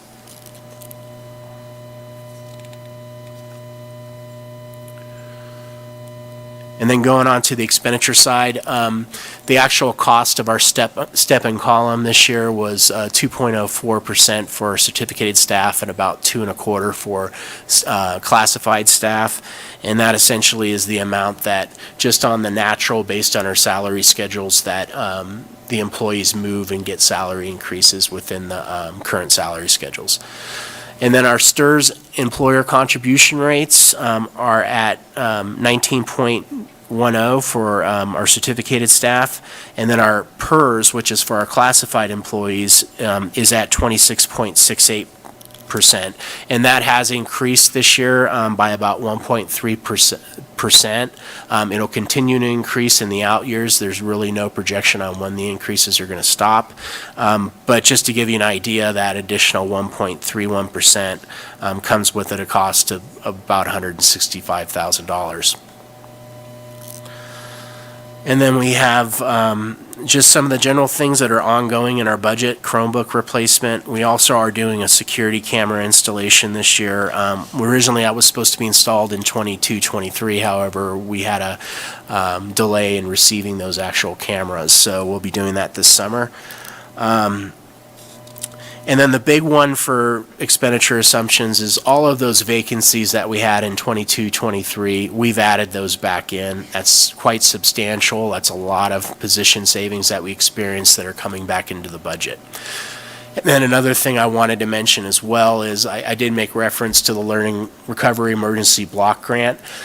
There was about $1 million in positions, which included permanent positions such as our teachers on special assignment, but also some temporary staffing for enhancement paraprofessionals and campus monitors that the district planned to continue continue those positions on. However, they were supposed to originally go back to the unrestricted general fund side of the budget, but because we received these learning recovery grants, we're able to move them over to that side and essentially provide additional relief on the unrestricted side of the budget this year. And then again, the bus purchases in the amount of $1.87 million. And these are just new things we've added that originally were not planned, but we did need some additional support in the classroom just based on enrollment numbers and the number of kids at each grade level. So we are adding a net increase of about 3.0 teachers. I do suspect that this will go up. We've already identified that we need an additional TK teacher at Kings Beach, and there will be other, based on enrollment, there'll be other needs as well, I believe, as we move into the next school year. We have added an additional teacher on special assignment that's being funded by the Learning Recovery Block Grant, at least for the next 2 years. An additional nurse who we needed for supporting our some of our students at Truckee Elementary in the SDC or special day class. They need to be direct on site for a particular student. We also have added an elementary principal at Donner Trail, which is also combined as a dual role as a district accountability coordinator. So they'll also be just providing oversight, making sure we're complying with all of our federal and state supplemental and categorical programs. And one thing I could say about that position is it looks like it's an ad, but over the last 2 years, Ed Hilton has been serving a dual role as a director of technology and the principal of Donner Trail. So we actually had savings the last couple years. Now we need to get back to normal and staff that position as it should be. So with that, some other positions, an additional occupational 0.6 FTE occupational therapist based on caseloads. Same thing with additional psychologists based on the number of kids that need services. And then when it comes to the site secretaries at Kings Beach and Tahoe Lake, these are two sites that currently and over the years have only had one administrative support position. All the other schools have at least a half-time or additional 1.0 to support things like attendance and other things at the school site. So we're just making them whole again, adding a 0.4 FTE for Kings Beach and a 1.0 at Tahoe Lake. And then one thing I want to note, the Expanded Learning Opportunities Program. This is 23-24 is the first year that districts are required to implement this. This essentially is an after-school program for, as I mentioned before, TK, grades TK through 6. It'll serve the highest need pupils, which are referred to as our unduplicated pupils, and we're in partnership with the Boys and Girls Club in North Lake Tahoe to provide that program for us at both the Kings Beach campus and also Truckee Elementary and Alder Creek. So they'll be providing we'll be providing a 9-hour total instructional day for those students that enroll in the program. And looking at just total revenues, we're expecting a total of $92.4 million in revenues. If you look at the difference between our estimated actuals, which is for 2022-23, and what our proposed budget, our property taxes, state aid, and EPA funding, that's really comprised of an overall increase of about $3.3 million, which majority of that is our property taxes. And then we also, as I said, one of the discounts from that is our additional obligation to Sierra Expeditionary Learning School of $166,000. On the federal side, we show that we're reducing our revenues by $1.3 million.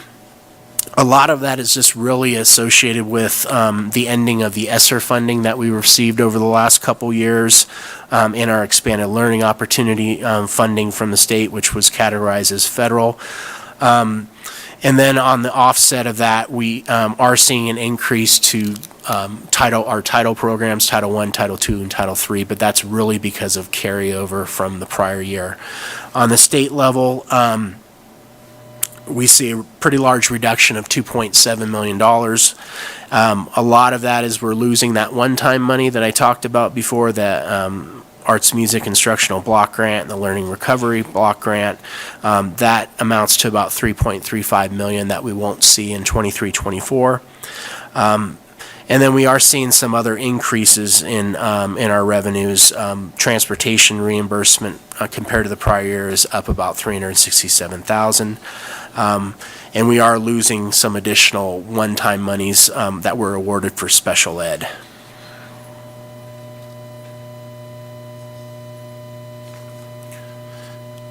This just shows where our revenue comes from. And this is pretty consistent with what we've seen in the past, where 74% of our revenues are really coming from property taxes and state aid. Moving on to the expense side, an overall expenditure budget of $93.3 million. And what you see here is the changes in comparison to estimated actuals. Our certificated salaries have gone up by $967,000. A lot of that has to do with the additional step and column increases, the 2.04% that I mentioned. That has a value of about $565,000. And then, the additional staffing that I mentioned earlier. On the classified side, we see an increase of over $1.3 million. That's partially from new staffing, the step and column increases as well, but the bulk of that is really adding back on all those vacancies from the 2022-23 year. Moving on to just books and supplies. We do see an increase there of $615,000. A lot of it has to do with our carryover amounts from our donations and our title programs. On the services side, we see a decrease of $1,038,000. And there's several reductions that occurred in comparison to the 22-23 budget. We have reduced our legal fees. They were exceptionally high in 22-23 because of a lot of different issues. We have also reduced some of those one-time contracts for our strategic plan, salary studies, etc. But a big reduction was our snow removal. Our snow removal costs in 22-23 were over $1.5 million. That is about 4 to 5 times normal. So we brought it back down to what a normal range is in this year's budget. So it was a reduction of about $1.1 million. Some other items, some increases and decreases in different categories.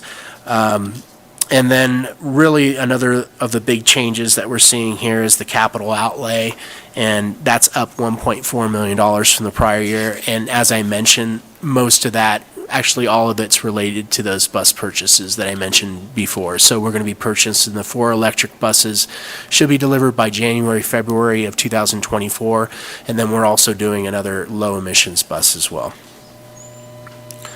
Moving on to our expenditure pie graph here. This is just a breakdown of the different categories that we track. So one thing I like to point out is the certificated salaries, classified salaries, and benefits. That's people. We're at about 82% of our expenditures are related to staff. And that's pretty consistent. It ranges on any given year from probably anywhere from 82 to 85%, depending on what other things we have in the budget. And then looking at total by function, and the function is basically its purpose, I guess, what we're spending the money on. So if you look at instruction-related services, and pupil services, those are the 3 categories that essentially are related directly to students on a daily basis. The total for that, the district spends 83% of their budget on direct pupil services, including instruction. And then just to highlight our Measure AA allocations, we do like to let everyone know what we're spending those dollars on. This year in the budget for the elementary school level, we are funding 16.4 staff out of the Measure A funding. In addition, there's a lot of additional allocations for supplies, including extracurricular activities and supplies of $46,000. instructional materials and supplies of almost $150,000, and then some smaller allocations for PE equipment.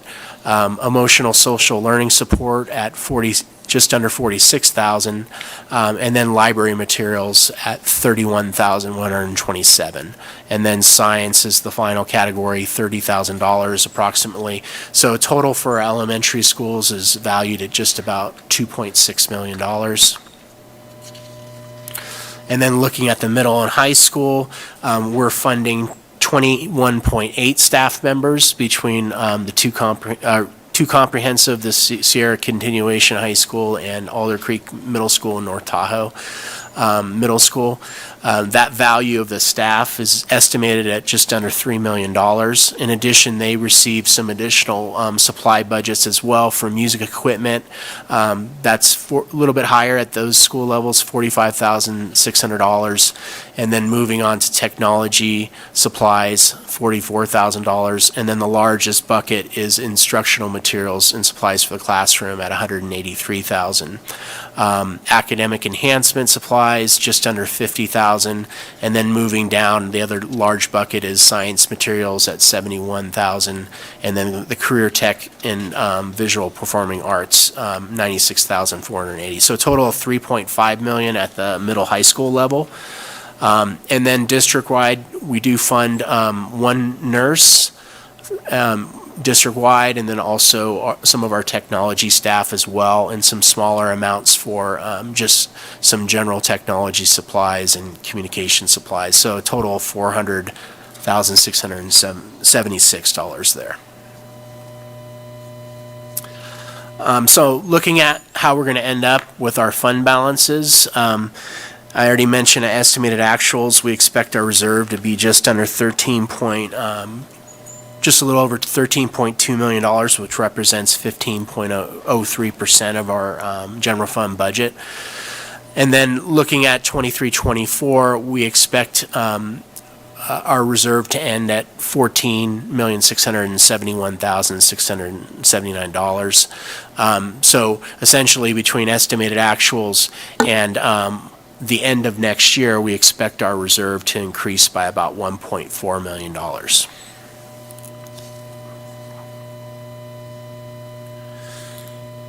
So I just wanted to take a closer look at that. As I mentioned, the last time that I shared a budget revision with the board was in March, and that was our second interim report. And there has been some changes since then. So I just wanted to highlight those and just explain a little bit from what our projections looked like at second interim to what's changed and what they look like now. So one of the points I just made is that we're actually seeing a positive net increase to our fund balance in 2023-24 on the unrestricted general fund side of just under $900,000. So that means our revenues on the unrestricted side exceed our expenditures by about $900,000, and we also will see an increase to our reserve of $1.4 million. If you go back to second interim, when we were looking at the 3-year projection, and I was looking at 23-24, I was actually projecting a deficit. So I was seeing that our expenditures were going to exceed our revenues by over $1 million in 2023-24. And then also we were expecting to see a decrease to our reserve, not an increase of over $1 million.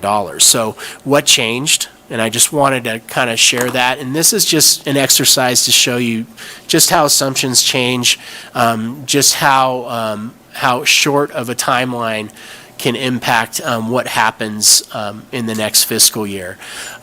So what I'm starting with here essentially is what I projected at second interim for 2023-24, and I hope this makes sense. I'm not including everything, I'm just including those major components. But at the second interim report, I thought 23-24 would have a deficit of $1,001,377. So that's kind of our starting point. So what's happened since then is originally for 23-24, I was also projecting a 3.25% property tax increase. As I mentioned before, now that goes up to 5.27%. The difference there is a positive revenue increase of $1.3 million. So when you're looking at this, the positive numbers are things that were increases, or they're going to increase the unrestricted general fund reserve balance. On the other hand, we also talked about the increase to CELS, Sierra Expeditionary Learning School, in lieu property taxes, which actually is a decrease in our revenue from what we expected at second interim of $126,000. Then the next item is an increase to our home school to school transportation reimbursement. That's based on what our prior year actuals will be, so we really don't know what that's going to be until we close out the fiscal year for 23-24. But right now, the estimates have increased by about $276,000 in this budget. One thing that we did identify at second interim was bringing back the bus passes, the fees for that and the revenue associated with that. We're not doing that this year, so I'm reducing the revenue now by $155,000. So on and so on. But all these different changes from what was originally assumed at second interim, and kind of their impacts on how that turns out. So one of the big ones at the bottom there is we did add positions of almost $1.2 million that wasn't anticipated. So that's a negative. But then we offset that by doing a temporary transfer of those positions from the unrestricted general fund to the learning recovery block grant. So basically, we go from negative 1.0 million, which was projected at second interim, to a positive $1.13 million. So hopefully that made sense. I was just trying to show you the different changes that have occurred since that period of time.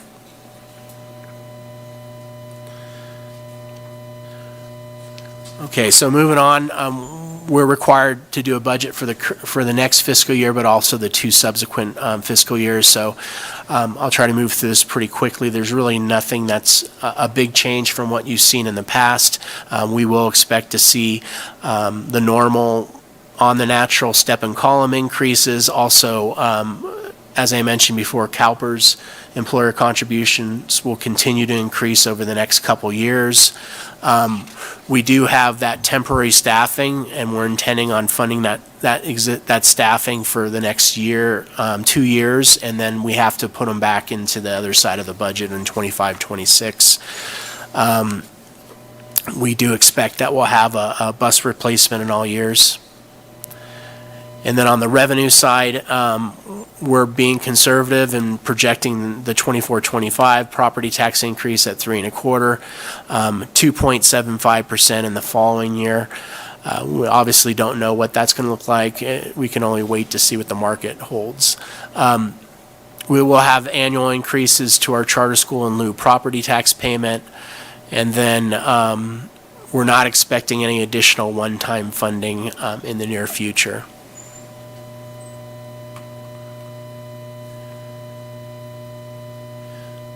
So we are expecting, as the Universal Transitional Kindergarten Program moves forward, that we'll be adding staffing for that as well as we add students.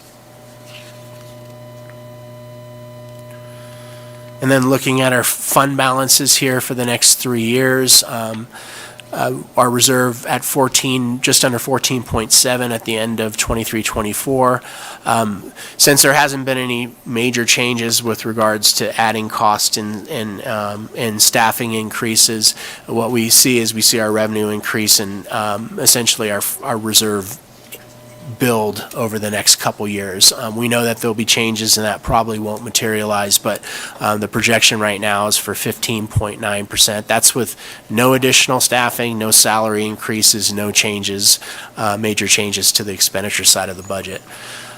So that brings our reserve to 17.2% in 24-25, and then in 25-26, we go up to 17.1 million and a reserve percentage of 18.28.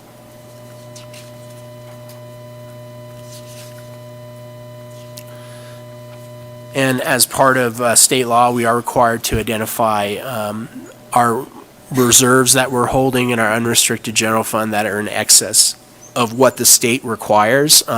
Right now, for unified school districts of our size, the state requires school districts to hold a 3% reserve. And there is some new laws that have materialized over the last several years that, in certain budgetary years with the state, that a district cannot have more than 10% reserves in their unrestricted general fund. However, that does not impact us as a basic aid district. We are exempt from that. We have a board policy that we hold at least 10 to 16% reserves, which we've been able to maintain over the last 10 years or so. So looking at the total reserves, that includes our reserve for economic uncertainty as well as our assigned reserves for bus purchases, instructional materials, and also tech purchases. So you'll see the 3% calculation as required by the state is just under $3 million, and we are holding between 16 and 18 on any one of those out years. And that's just a snapshot graphically of our reserve growth over the next few years if nothing changes. And then looking at things that we have to continue to monitor, obviously the state budget and what finally gets adopted.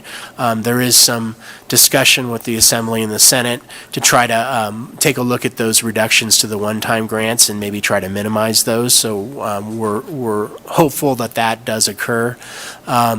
Also, just looking at what else happens in the state level with regard to their revenue receipts in October and whether that would lead to any potential mid-year cuts.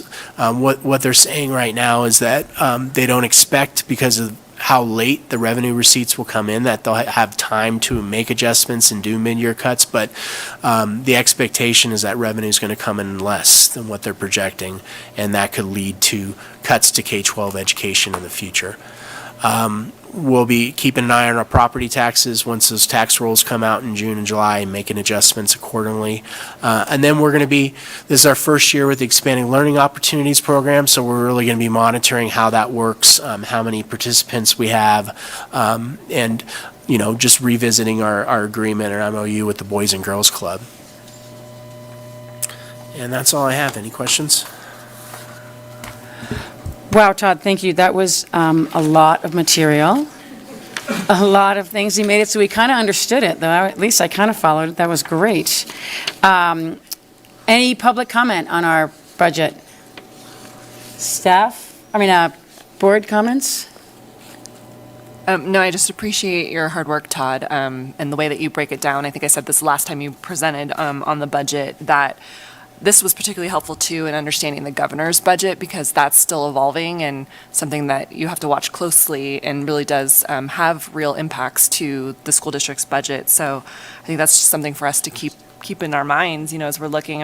Overall, I felt it was pretty positive, which I wasn't sure about. Kept thinking maybe we would have less property tax revenue or some other significant changes, but I think you always do a good job in balancing those. So I was really excited to see that it was pretty positive overall.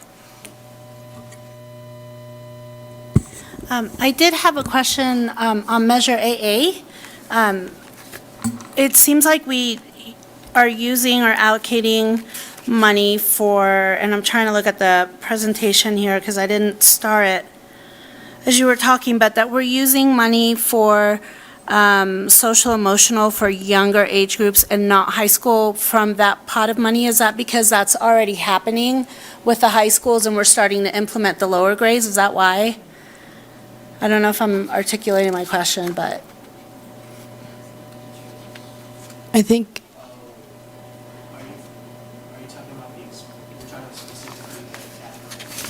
I can't hear you. I'm sorry.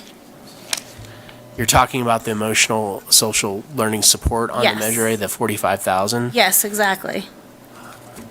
I think because it's already being addressed in other ways at the high school side and the middle school side. Okay. So they have something specific for elementary. Elementary school, Yeah. okay.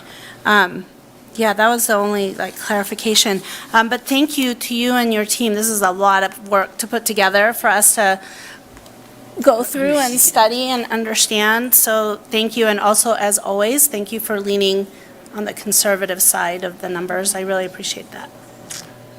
Thanks. Pat? Well, I just want to thank Todd and Angie as well for compiling all these numbers. I know it's got to be an incredible amount of work, and then you turn around and do it again in just a couple months. But thank you for putting it all together. I don't have any questions right now, but as I go through it, I'm sure I will. So I'll get back to you. Thank you. I want to just say that I referred back to what you said, Todd, in the beginning of your presentation when you said that the governor's May revision, and it says it's the riskiest budget in over a decade. And I'm mimicking, or just sort of tagging on to what Chris said, you've made it so that we are not right now in a risky spot. So with all that being said, and the fact that we are in a volatile, uncertain timeframe, your team has put together with your leadership, a budget that looks like we're in the positive. And again, I didn't expect that to be quite so much either. And there are, I think, that one new slide of changes that happened in those 45 days, we don't see that. So as much as it seemed like it was a long and drawn-out process, I think for me, at least, it was extremely helpful to see where and why and how you did what you did. And there's things that are big monies that do take a big chunk out of our budget, and I think that you've set us up so we're not panicking. Things are going to change, and I think that we're in a great spot, and I would appreciate, I do appreciate all that you've done. With that being said, so that, at this point, I will close unless you have something else. Well, this is info only, so you do have to open it up for public comment. I have to open it up after public comment. So is there any public comment on this? Okay, so I will close correct, even though there's no action, I'll close the normal TTUSD board meeting and open the public hearing. And then I'll say, is there any public comment is that correct? Yeah. Okay, any public comment? So no public comment, so I can close the public hearing. And then, do I have to open up the board meeting again? And then I'll move on to 14.2. So this is all So you're getting a protocol. twofer, yes. We're going to do two. So I opened and closed, and now I'm going to open our normal TTUSD board meeting. Yes. And I'm going to go back to you. And now we have, along with the budget, as required by Ed Code, is the LCAP. Ms. Kramer? Thank you. So the Local Control and Accountability Plan builds on what Assistant Superintendent Todd Rivera shared with us. So this is how we're going to spend the money for different programs. So this is the program side. The building of this plan is a collaborative process. So Todd and his team, Angie and Laura, help with the budget side. And then we've had many educational partners that have contributed. The staff, department leads, principals, school administrators, parents, and students provided input through surveys and conversations. And then 3 committees. We have a parent advisory committee specifically for the LCAP, the district English learner committee, the DLAC committee, and then the parent superintendent advisory committee all gave input on this plan. And it is reviewed by the county and gets final approval by the county. So this is info only, and this plan will also come back to you on June 21st for final approval. The county will continue to give us feedback, and there will be slight modifications for June 21st. And if there's any substantial change, we'd bring it back to you in August. Okay. So tonight, I'm just going to give you a quick overview of what the LCAP is. We're in year 2, so give you an update on how this year's implementation went and then talk about next steps. So the plan that you have in front of you is the big orange binder. That's for next year, and it's year 3 of the 3-year plan. And there's been some small revisions to the plan. I'm just going to give you a quick Oh, that's me. Small revisions based on feedback from all these different educational partners. I do want to acknowledge that also in your packet are 2 other required documents. There's the LCAP federal addendum. You heard Assistant Superintendent Todd Rivera speak about those federal funds, so we also highlight how that is spent. And then the state requires a performance indicator self-reflection. The state identifies priority areas, and each year we reflect on how we're doing on those. So those are included, and they will be part of the approval package on June 21st. So I just want to share progress on the actions. As you know, because this is a district-wide plan, there's a lot of detail in here, and I certainly don't want to go through each one, but I'm happy to answer any questions. And then there's a lot of metrics as well, because this is an accountability plan. I'll just provide kind of an overview of some highlights. So goal 1 in our LCAP is about making sure that all of our students, all of our scholars are prepared for post-secondary life. And we had 12 actions. Last year we removed 1 action just due to COVID and stepping out of a collaborative opportunity. Anything highlighted in green was fully implemented as planned this year. The other actions highlighted in yellow were partially implemented. And so what we mean by that, you'll notice that 1.1, which was a focus on our career technical education pathways, and then our college and career readiness is yellow, so partially implemented.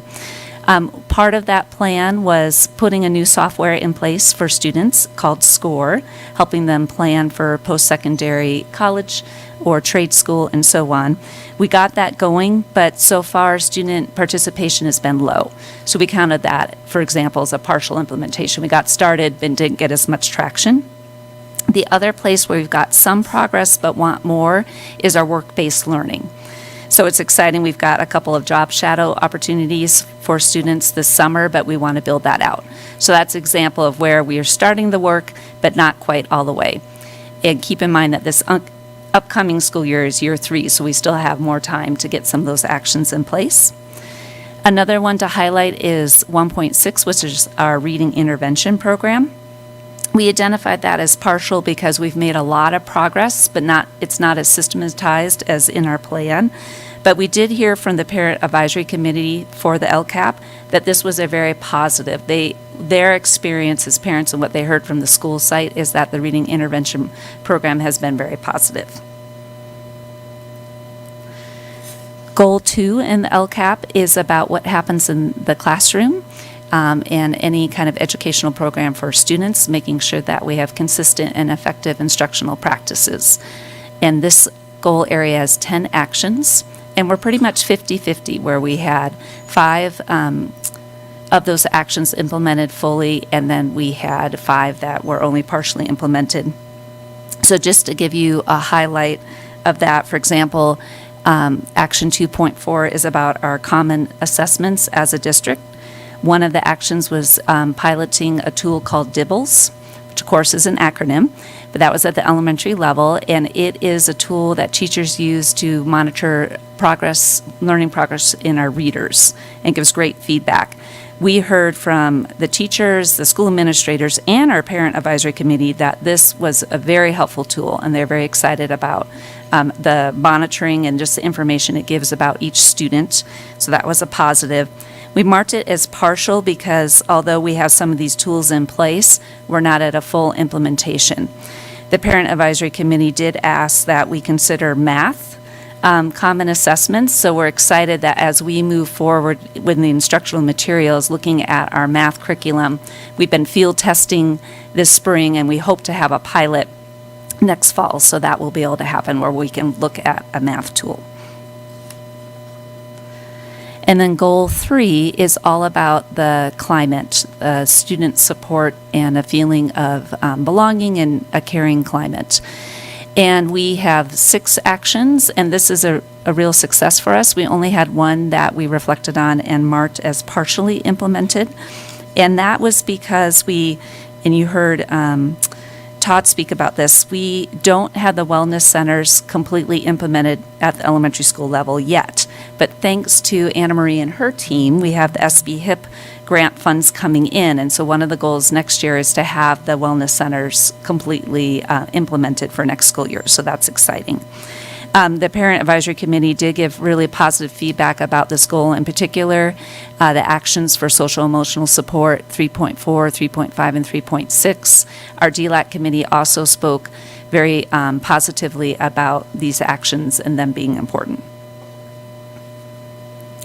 So just a couple highlights about the results. This is an accountability plan. So if you look at the plan, there's a lot of metrics in there. We're accountable to everyone, to our taxpayers, to our parents, to our community about are the funds, the way we're using them, getting the results that we want. So I just want to highlight a few of those. And I selected kind of the big ones, like as a district, what we're looking at is graduation. In our new district strategic plan framework, academic achievement, we talk about, the ultimate goal is that high school diploma. So the good news is that our overall grad rate increased to 96%, so that's the dotted line across the top. And something that's important to our district is really looking at our disaggregated data and looking at our subgroups. And on this particular visual, we have our socially economically disadvantaged subgroup, our English learners, and students with disabilities. And the arrows are just showing you if there was an increase from the prior year. So for example, our socially economically disadvantaged group decreased by 2% down to 93%. And we do this because, as you know, we talk about in education about that achievement gap. So this is just a visual showing how overall on average our students are at 96%, but you can see these subgroups are below that. But we made progress with our English learners and our students with disabilities, so that was good news.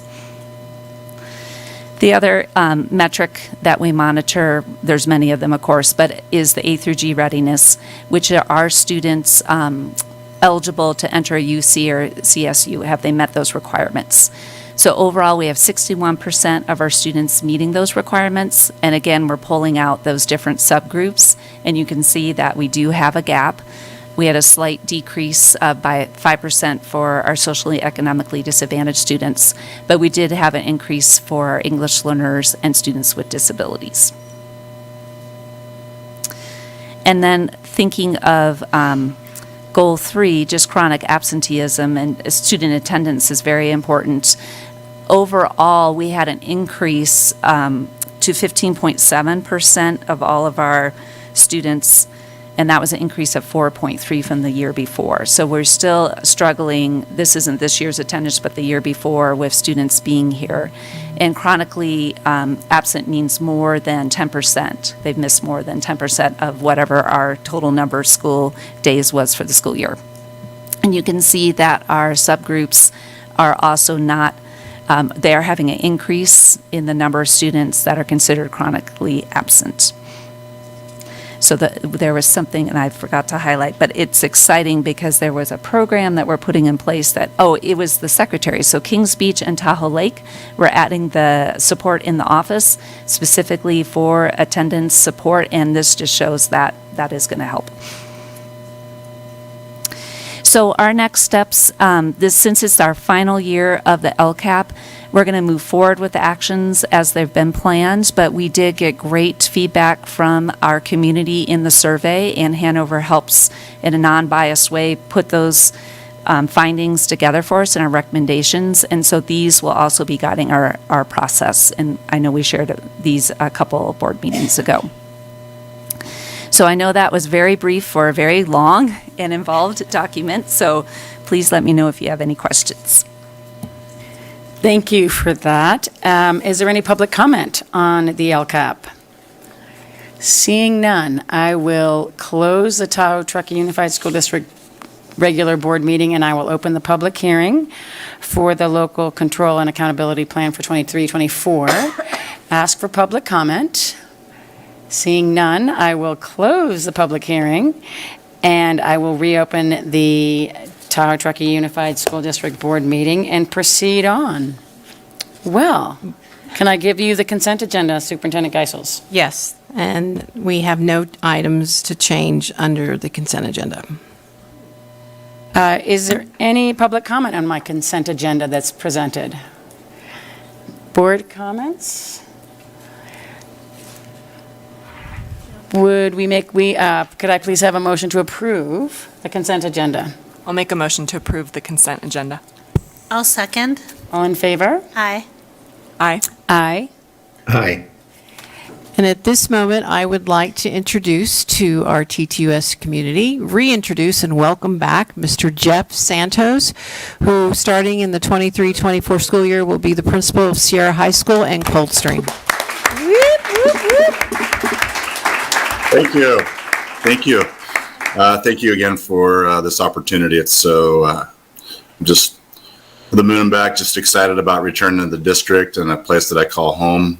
I want to thank the board, Carmen, Kirsten, the cabinet, and the selection team for picking me for this position. I've worked a better part of my career with alternative programs and at Promise Youth, and when this position opened up, I just thought this would be awesome. And so I want to thank you for this opportunity. I'm looking forward to this new role and returning to working with everybody, including the awesome team at Sierra High, Coldstream, and Truckee River School.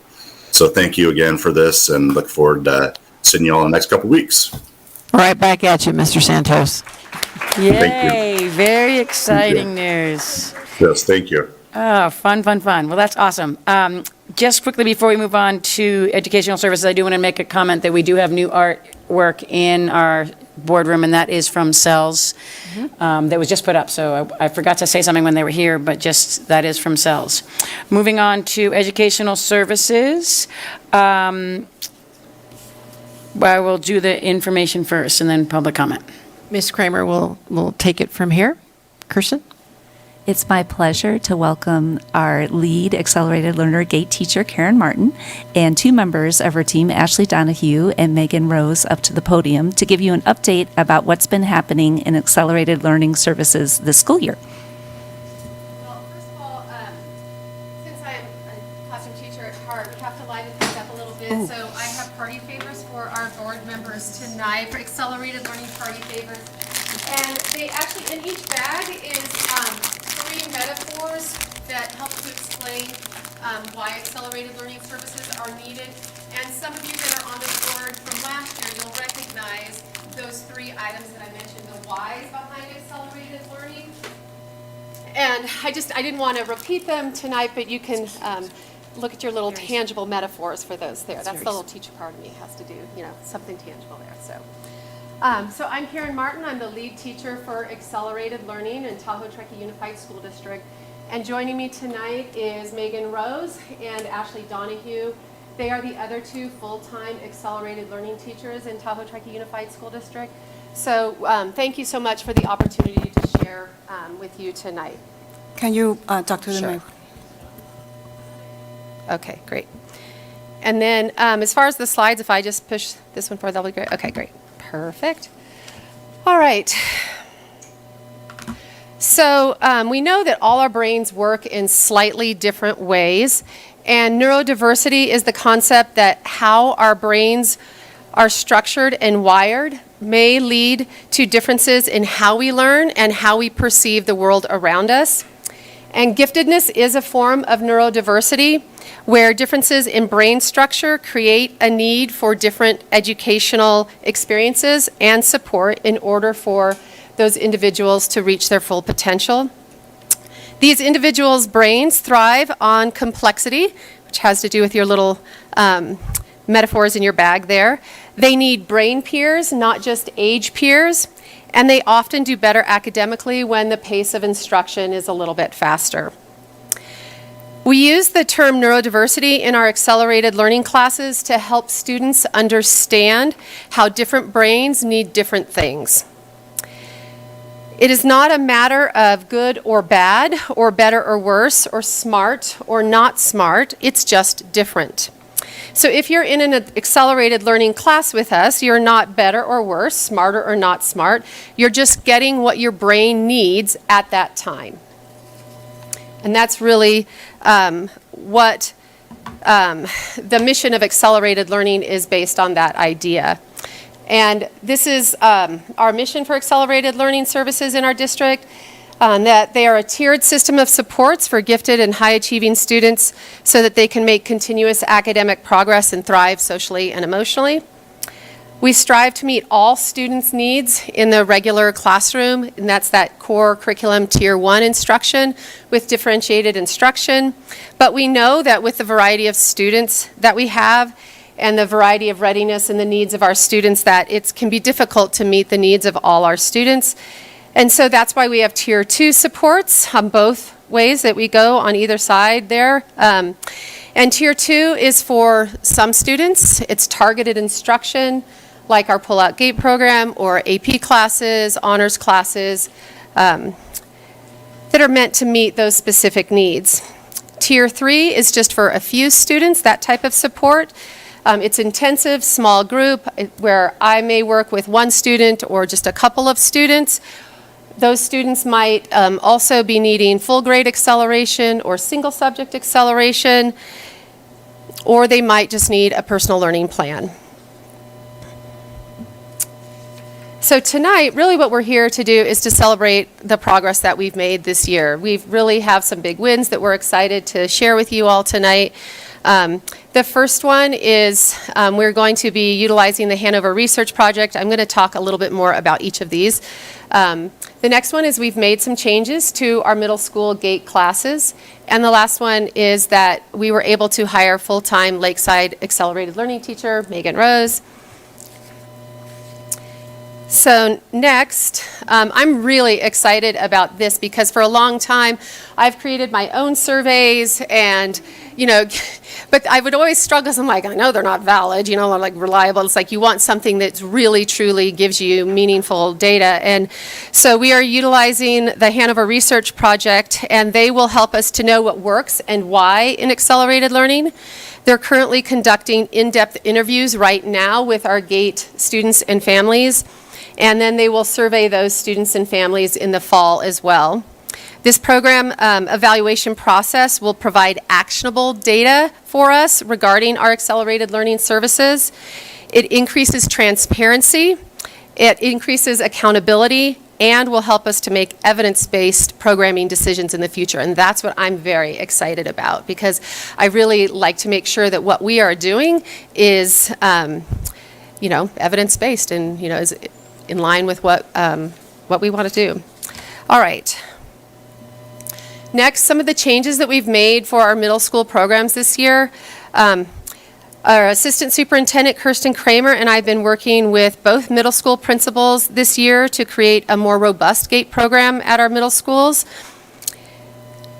And this is no easy task with the complicated scheduling that's involved at our middle schools. So first of all, I just want to give a shout out to our middle school principals, Mrs. Ian Larson at Alder Creek Middle School and Mr. Chad Lundeen at North Tahoe Middle School for all of their hard work and collaboration with us in helping to make these changes possible.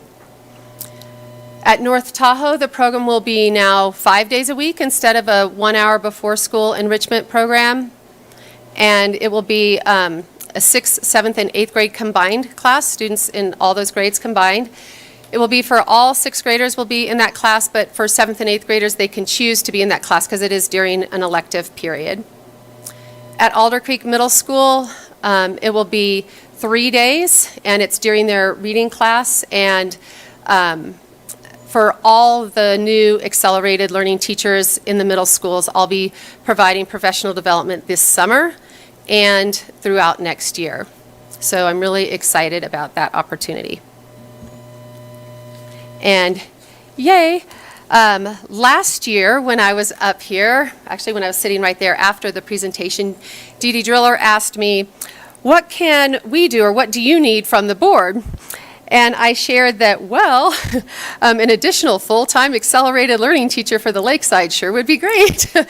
But, you always ask for what you want and, whether you can get that, who knows. But so I continued moving forward with that request, and Assistant Superintendent Kirsten Kramer was able to work collaboratively with district administration. And in October of this year, we were able to have a full-time accelerated learning position approved. And then in November, we hired Megan Rose, and she is our new accelerated learning teacher who splits her time between Kings Beach and Tahoe Lake, just like Ashley Donahue splits her time between Glenshire and Truckee Elementary School. So I'm really excited because we'll no longer have a revolving door of accelerated learning teachers on the Lakeside because we used to have just very small percentages and people wouldn't stay in those positions very long. So now I'd like to introduce Megan Rose, and she's going to share with you how she has expanded the programs at both of those two sites. Thank you. It really is a pleasure to be here representing those two awesome schools and being a part of the Accelerated Learning team. My impact, or our impact with hiring a full-time teacher, has really been significant over the last 7 months. I've been able to build relationships with students, teachers, and families. I'm supporting teachers by expanding our programs and letting them know what services are out there and available for kids. And being a part of these two school sites, I have the ability to provide so much more academic and social emotional support to meet the unique learning needs of our kids, as Karen addressed. So there's a few pictures of some fourth grade and fifth graders in my Accelerated Learning Gate Pullout class, and my third graders in a math enrichment class that I am able to do every day. So one example is during the math enrichment class, there's work being built and done to build a culture around pre-assessments. I brought a little example here because it's so much more concrete to see, but the students' names covered up. And basically, within each math unit, the teacher, I provide her with her with a pre-assessment. And this is the standards that are being taught in that unit.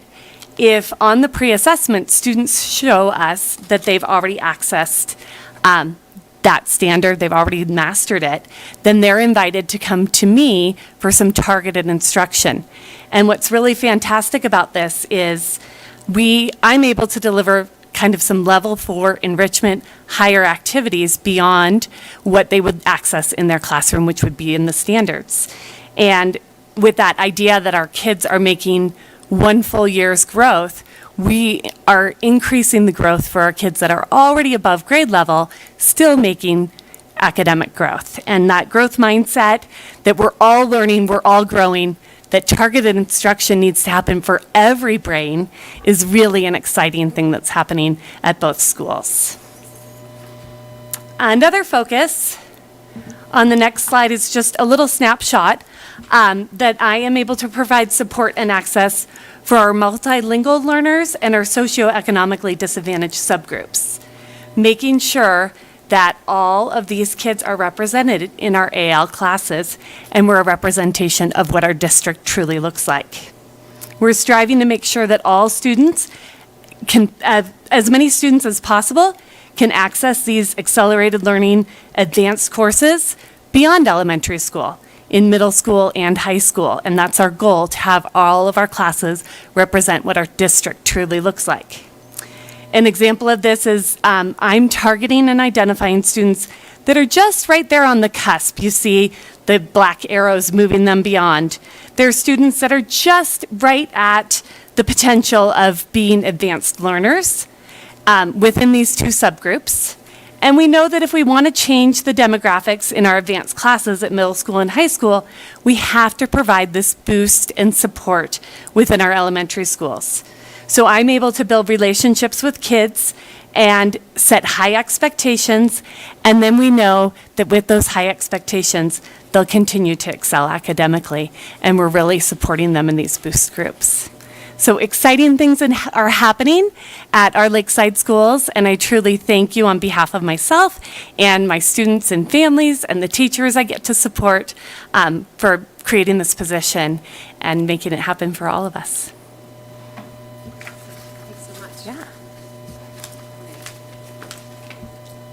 Okay, and I'm super excited about this class that we're doing. It's something that I've been really striving for a long time, and that's really helping the socioeconomically disadvantaged students and some of our multilingual learners who, like Megan was saying, are right on the cusp, and moving them into that advanced zone, setting them up for success later on in middle school and in high school. So, because we know we need to start that earlier on. So we're hoping to do some good data tracking with those students as they move into middle school and then into high school.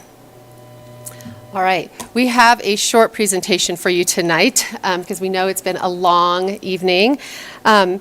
We've made a lot of progress this year, like I mentioned, in expanding accelerated learning services in our district to ensure that we're providing support for students in need.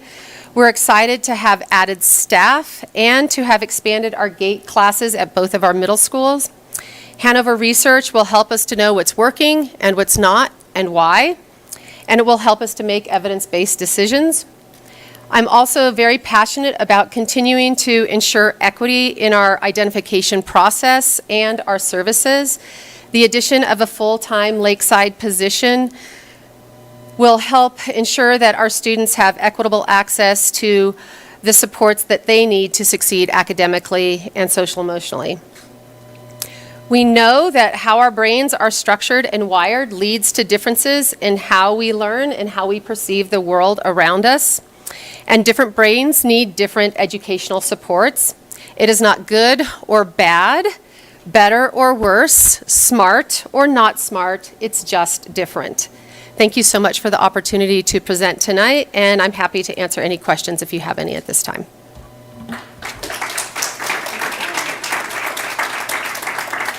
Thank you so much for that. We do have some public comments, and if you guys stick around just in case. Vanessa Dillon, or Dill? Close. I'll bring up my daughter as well. Oh, good. Okay, thank you. Yeah. Oh, all right, that's the next one. Okay, thank you. Great. Well, thank you all for the opportunity to speak this evening just about the accelerated learning programs. I'm primarily going to let my daughter, Orly, share the impact that accelerated learning has had for her firsthand, but I'll just quickly share a few thoughts with you from a parent's perspective about these programs. Without a doubt, whenever I ask Orly about her day, it's the accelerated learning programs that I hear about first. Ms. Martin and Ms. Donahue define what Orly loves about school. And I think it's important to call out that just having access to more advanced curriculum isn't actually really, I think, what Orly talks about. It's about how these subjects are being taught, I think, to Ms. Martin's point of it's just different. And you know, the creativity that both of them bring, the fun that they bring to the classroom, has had a profound effect on our daughter, and I believe all accelerated learning students. And in case you might not be aware, Glenshire, over the past several years, Orly's had the benefit of 3 different accelerated learning programs, actually.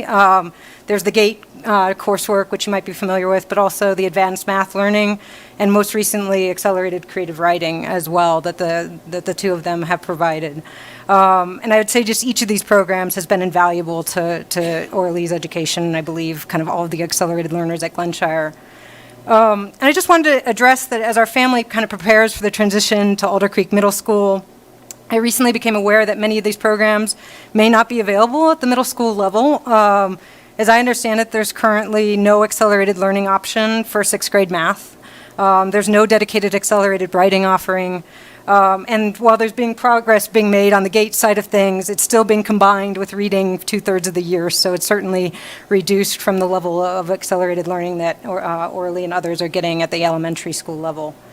And I just wanted to kind of address that this is a significant concern for us, I guess, as parents, and as I talk to many other new and current middle school families, it feels like we've set them up, but then there's this gap in the transitional level that has us worried, quite frankly, because it is the highlight of, I think, a lot of accelerated learners' days. And so a few of us, shared those reservations with Assistant Superintendent Kramer a few weeks ago, and one of the things that Kirsten said, empathizing with our concerns, really stuck with me, and she said, every kid deserves the right to learn and be challenged at school each day. And as a parent of an accelerated learner, I know I'm deeply fortunate, but that doesn't mean I still don't hope for better. And in this case, I really hope for a much better transition into middle school for our accelerated learners engaged at school during what I believe is such a critical juncture in their lives, arguably maybe one of the most important junctures that they'll ever have from a learning perspective. So with that, just want to thank you for listening, and I'll let Orly kind of share her experiences. Thanks for letting me speak. I wanted to speak this evening because, as my mom said, a lot of kids I know have kind of come to rely on these programs and love them a lot. And for me, I feel like these programs feel like home, and I'm with thinkers who think like me, but also a lot of thinkers who are very diverse and think in lots of different ways, but that kind of makes us all similar. For GATE, math, and writing, it's so much more enjoyable because, for example, in math, in our homework class, we're usually on pre-organized lessons online or textbooks, but thanks to Miss Donahue and Miss Martin, we're able to see like math come to life. And I used to kind of hate math, but seeing it in different perspectives and exploring new sides of math and other topics, I've realized there's a lot more, and I'm able to push my mind further. Thanks to Miss Martin, we get the opportunity to have an advanced writing class, and we might get to publish at the local bookstore, and these kinds of opportunities don't normally happen in our class, and I'm excited to have these opportunities because it's my favorite parts about school.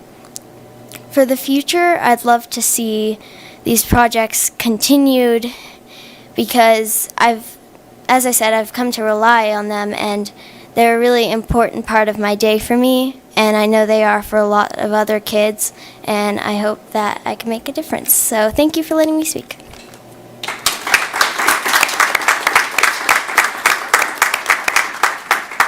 Thank you both so much for speaking. President Driller. Hi, Ed Hilton, Director of Technology, also Principal at Donner Trail.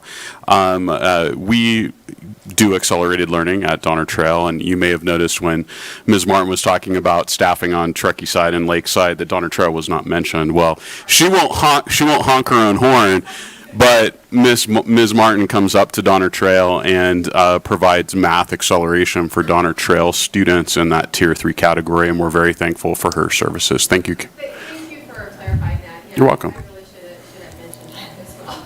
Don't forget you, Donner Trail. No, I didn't want to forget you, Ms. Martin. Tier 2 and Tier 3 support up there. I provide that because it exists. Thank you. All right, is there any board comments on that? Chris does. And any comments? Chris? So first of all, thank you for being patient and waiting. Long agenda tonight, unfortunately, but thank you, and Orly, thank you for sharing your personal perspective as the beneficiary of these programs.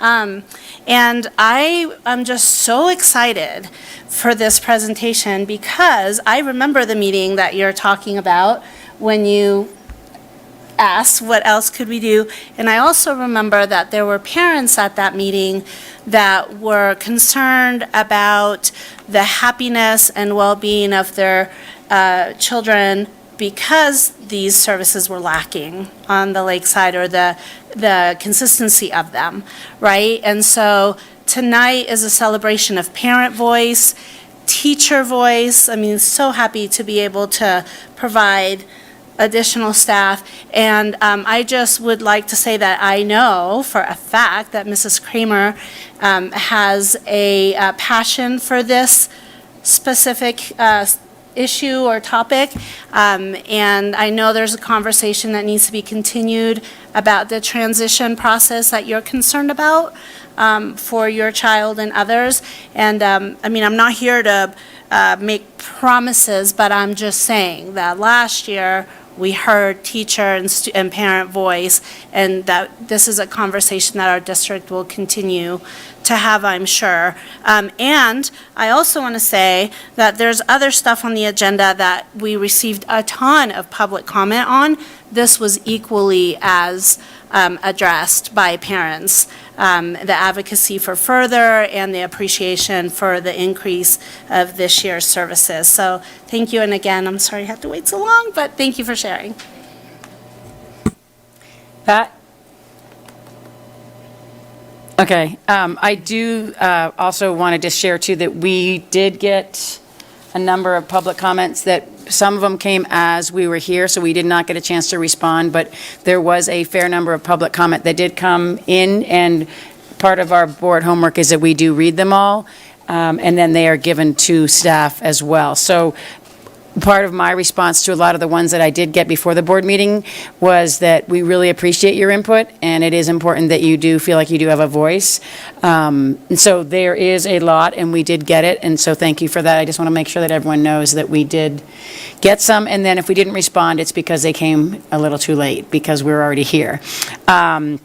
So that, thank you for that. I do want to make a comment that as a small public school in a small rural area, this is something that is way beyond normal public schools. I think we're extremely fortunate to have it, and it's one of those things where it's not, I wouldn't say it's not normal, it's just not everywhere. Like, you won't see this, and I think if you were to look around at other public schools that are of our size or our topography, we wouldn't have this. And so knowing that, and just knowing it as our community, that we definitely are trying to do what's best for our community. Obviously we have a huge community support, but something that, just to make sure that everyone is aware that this is something that's not, you don't find this everywhere. And it's a public school. Like, we are a public little school. With that is an info only. I will move on to 18.0, which is our, pardon?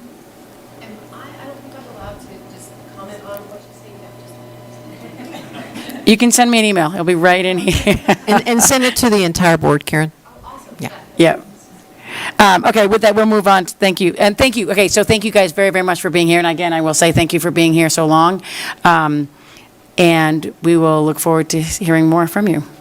18.1 is personnel. So in Ms. Zapatini's absence, I'm taking care of 18.1, and Ms. Amber Burke will be taking care of 18.2.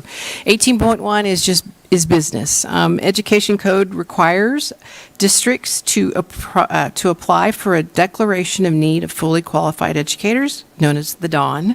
And this form is submitted to the Commission of Teacher Credentialing Commission in California. What it does is it contains the estimated number of emergency and limited assignment teaching permits that will be requested during the school year. We have to, of course, show due diligence in advertising, in interviewing, and trying to find these positions, but this is an annual thing that all districts have to comply with. And at this time, as you notice in the form, we are estimating about 48 limited assignments. So teachers that are working on their credentials and completing their credentials, as you know, this is a staffing shortage across the state. So what we're asking for the board to do is approve our DON, our Declaration of Need of Fully Qualified Educators for this coming school year for 23-24. Thank you. You're welcome. Any public comment on the DON?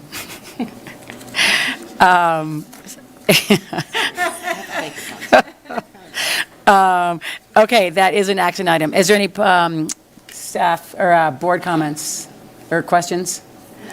Okay, with that, I'll bring it back for and again, that is just, that's just quickly though, that is higher than normal? 47, or is that kind of where we're at? It runs anywhere between 20 to 40 sometimes, and for a district our size, so. We're hopefully not going to use that, Dawn. With that, is there someone who will give me a motion for 18.1? I'll make a motion to approve the DON for the fully qualified educators for the 23-24 school year. I'll second. Thank you. All in favor? Aye. Aye. Aye. Aye. And then 18.2. 18.2. A few board meetings ago, we brought you the idea of extending our calendar for extra days to accommodate for snow days. We had an unprecedented 14 snow days this year and 16 at Donner Trail. So we did our homework, did some work, and Ms. Burke is here to report back what we have come up with. And Mr. Pat Mooney, and I wonder if Aaron is still here, Lefebvre's. Oh, there you are, Aaron. Both are members of our calendar committee. So Amber, go right ahead. Okay, great. Well, good evening. Thanks for having me. As you know, you are responsible for setting the start and finish date of each school year calendar. And so traditionally, here at the district, we've incorporated 5 additional snow days or weather days built into the calendar to accommodate for any school closures that happen for weather or any other unexpected scenarios. This year, as Superintendent Geisel mentioned, due to smoke days and our historic winter, we had 14 school closures throughout the year, which with those 5 built-in days, that left 9 days that were unaccounted for and instructional days that were not made up. So we have exceeded these 5 days not only this year, but also 4 of the last 7 years. So it is something that on a regular basis now it's started to become where we've exceeded these 5 days. This year, during the winter time, we did receive a large amount of parent feedback asking us to explore ways that we can ensure students are receiving their 180 days of instructional days that is mandated by the state. Additionally, we were directed by the board to explore including additional days beyond the current 5 days, really to make sure that we're able to provide the days and the minutes that we are required to do and that students deserve. So on May 5th, we launched a TTUSD school calendar survey where we were encouraging feedback from all of our school community. I will review this survey with you in a minute, so another presentation coming your way. But as a result of that survey, we were able to provide the calendar committee with a lot of data. And that calendar committee is comprised of administration, representatives from CSEA and TTEA, our 2 unions, and then also a board member, Mr. Mooney, who sat on the committee. They used the data that they received to create 2 options for the 24-25 calendar, which we will review tonight as well. Again, this is an informational item, but the hope is to bring back a calendar at the next board meeting for you to approve the start and end dates. But we also want to let you know why the start and end dates are there and kind of what goes on in the middle of it. So right now what we can do is go through the results of our school survey. Okay, let's see.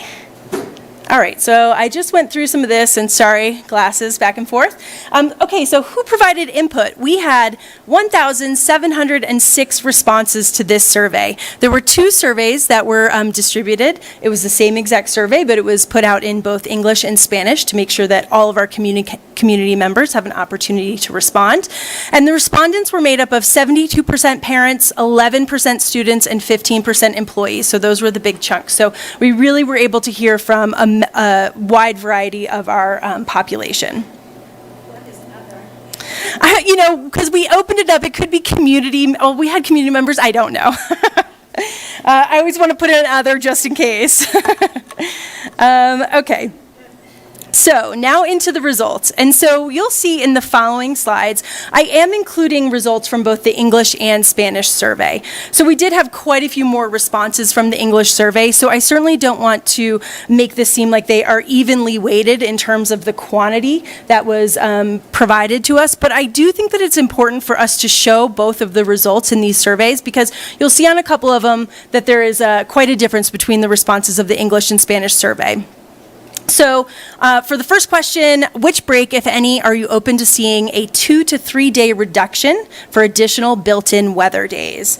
And so in this, you can see on the English survey, we had 2 majority answers, not quite a 50% majority, but the 2 largest answers that people responded to were 44% said they were open to a reduction in ski skate week, and 41% said they were not open to any reduction of current breaks. So those were kind of the 2 ones that we were working with. On the Spanish survey, you'll see that the results had the same top 2 answers. However, it's a greater number of 55% that were open to the reduction of ski skate week. Okay, and so the next question was, are you interested in a year-round school calendar option? Within the English survey, 56% said no, 19% said yes, and 29% said they needed more information. We did link to some additional information in the survey, but of course it's, not the easiest topic to understand. So wanted to make sure to provide that answer as well. And then in the Spanish survey, we had 67% said yes, they were open to year-round schooling, 11% said no, and 24% said they wanted more information. So this is certainly an area that we can explore in the future if we choose to. The next question is, are you open to the possibility of 2 to 3 flex days being built into the calendar? Within the survey, we did try to explain what a flex day was. And so in this question, the majority said yes, they were open to it. So 57% on the English survey and 72% in the Spanish survey. Our next question was, indicate the number of additional built-in weather days you'd like to see added to the calendar. On the English survey, 54% indicated they were open to 1 or more flex days being added, with 2 being the majority within that subgroup. So you can kind of see the blue, that dark blue of the 46%, that was 0. I'm okay with students missing instructional days if we exceed our currently built-in 5 days. The rest of the colors are broken out between 1, 2, 3, and 4 additional days being built in. So that's kind of where I got that 54%. And then you can kind of see that orangish, yellowish color is the 2 days, adding in 2 days. So that's why I said that was the largest subgroup within that 54%. On the Spanish survey, 80% indicated they were open to 1 or more flex days being added to the calendar, and 1 day was the majority within that subgroup. I did think it was pretty interesting. The second largest subgroup within the folks that were open to adding days to the calendar in both the English and Spanish survey was 5. So it's kind of different. It's kind of like one or the other there. And then you really have then 46% on the English survey saying no, none. So I think what you're going to probably see through a lot of this is there's a lot of variation between answers on all of these. All right, so the next question is, if additional weather days are added, which do you prefer? And so this really has to do with the timing of the calendar. So 56% said that they wanted to start later in the fall, like late August, early September, and end towards the end of June, which is really what we're doing right now. And then on the Spanish survey, you can see that those percentages are kind of flipped, with the majority wanting to start school earlier by a few days in the hopes of getting out a little earlier in June. But again, if you look at these, you do have a majority on the English survey at 55%, but they are kind of close. And so on this slide, it's the final question. If no buses are provided, can you drive your student to or from school or an alternative bus stop? So on the survey, this was technically 2 different questions. One question was, can you drive your student to school? And the other was to an alternate bus stop. The results were pretty similar, so just in an effort of saving time, I included one of them on here. So this is the one of getting your student to school. On the English survey, you can see that 10% said they could not get their student to or from school on those days. However, on the Spanish survey, you can see that that percentage is quite a bit higher at 39%. And then comments. We had lots and lots of comments, almost 700 comments. So of course I have not included all of them, or we will be here until midnight. But I did pull out a couple quotes from the comments that really were some of the recurring themes that we saw in the comments. So some of them say, let's see, I feel like delayed starts or minimum days haven't been used enough yet. I agree with what the majority of votes decide, but the bad thing for me is that we cannot pick my daughter up because we work.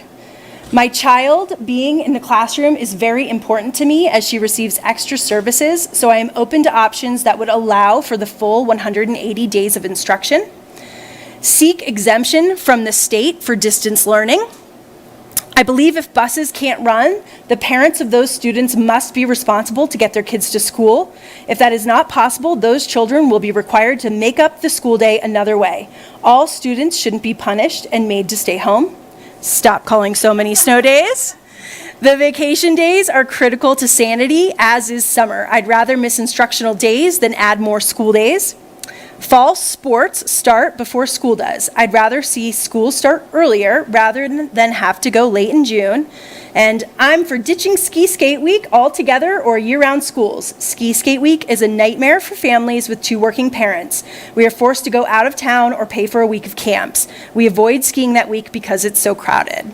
So again, I think this highlights there is a wide variation of opinions.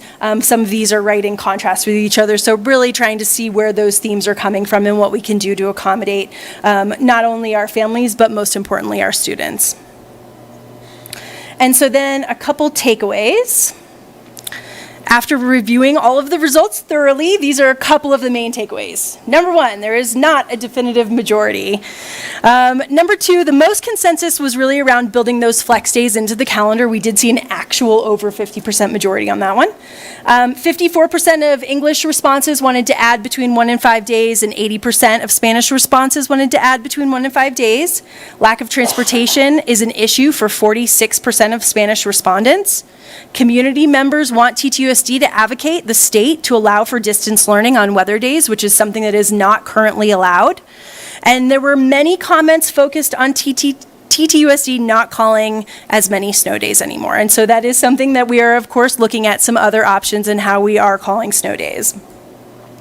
So that is the survey. And so really quick, do you have any questions on the survey that you wanted me to go back or continue on to the calendars? Okay. All right. So with all of this input from the 1,700 families, we have created 2 draft calendars for the 24-25 school year. And before I get into these, I just wanted to share one note. So new this year as a state holiday is Juneteenth, which falls on on June. That would be odd, right? On June 19th. The committee had a really robust discussion about all of this and the implications on the calendar.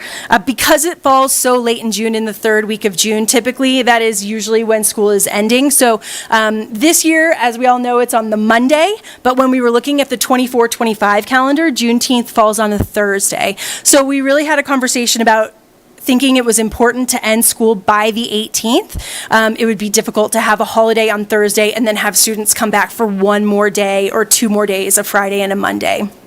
So you'll see that was one of the considerations that we took into the calendar.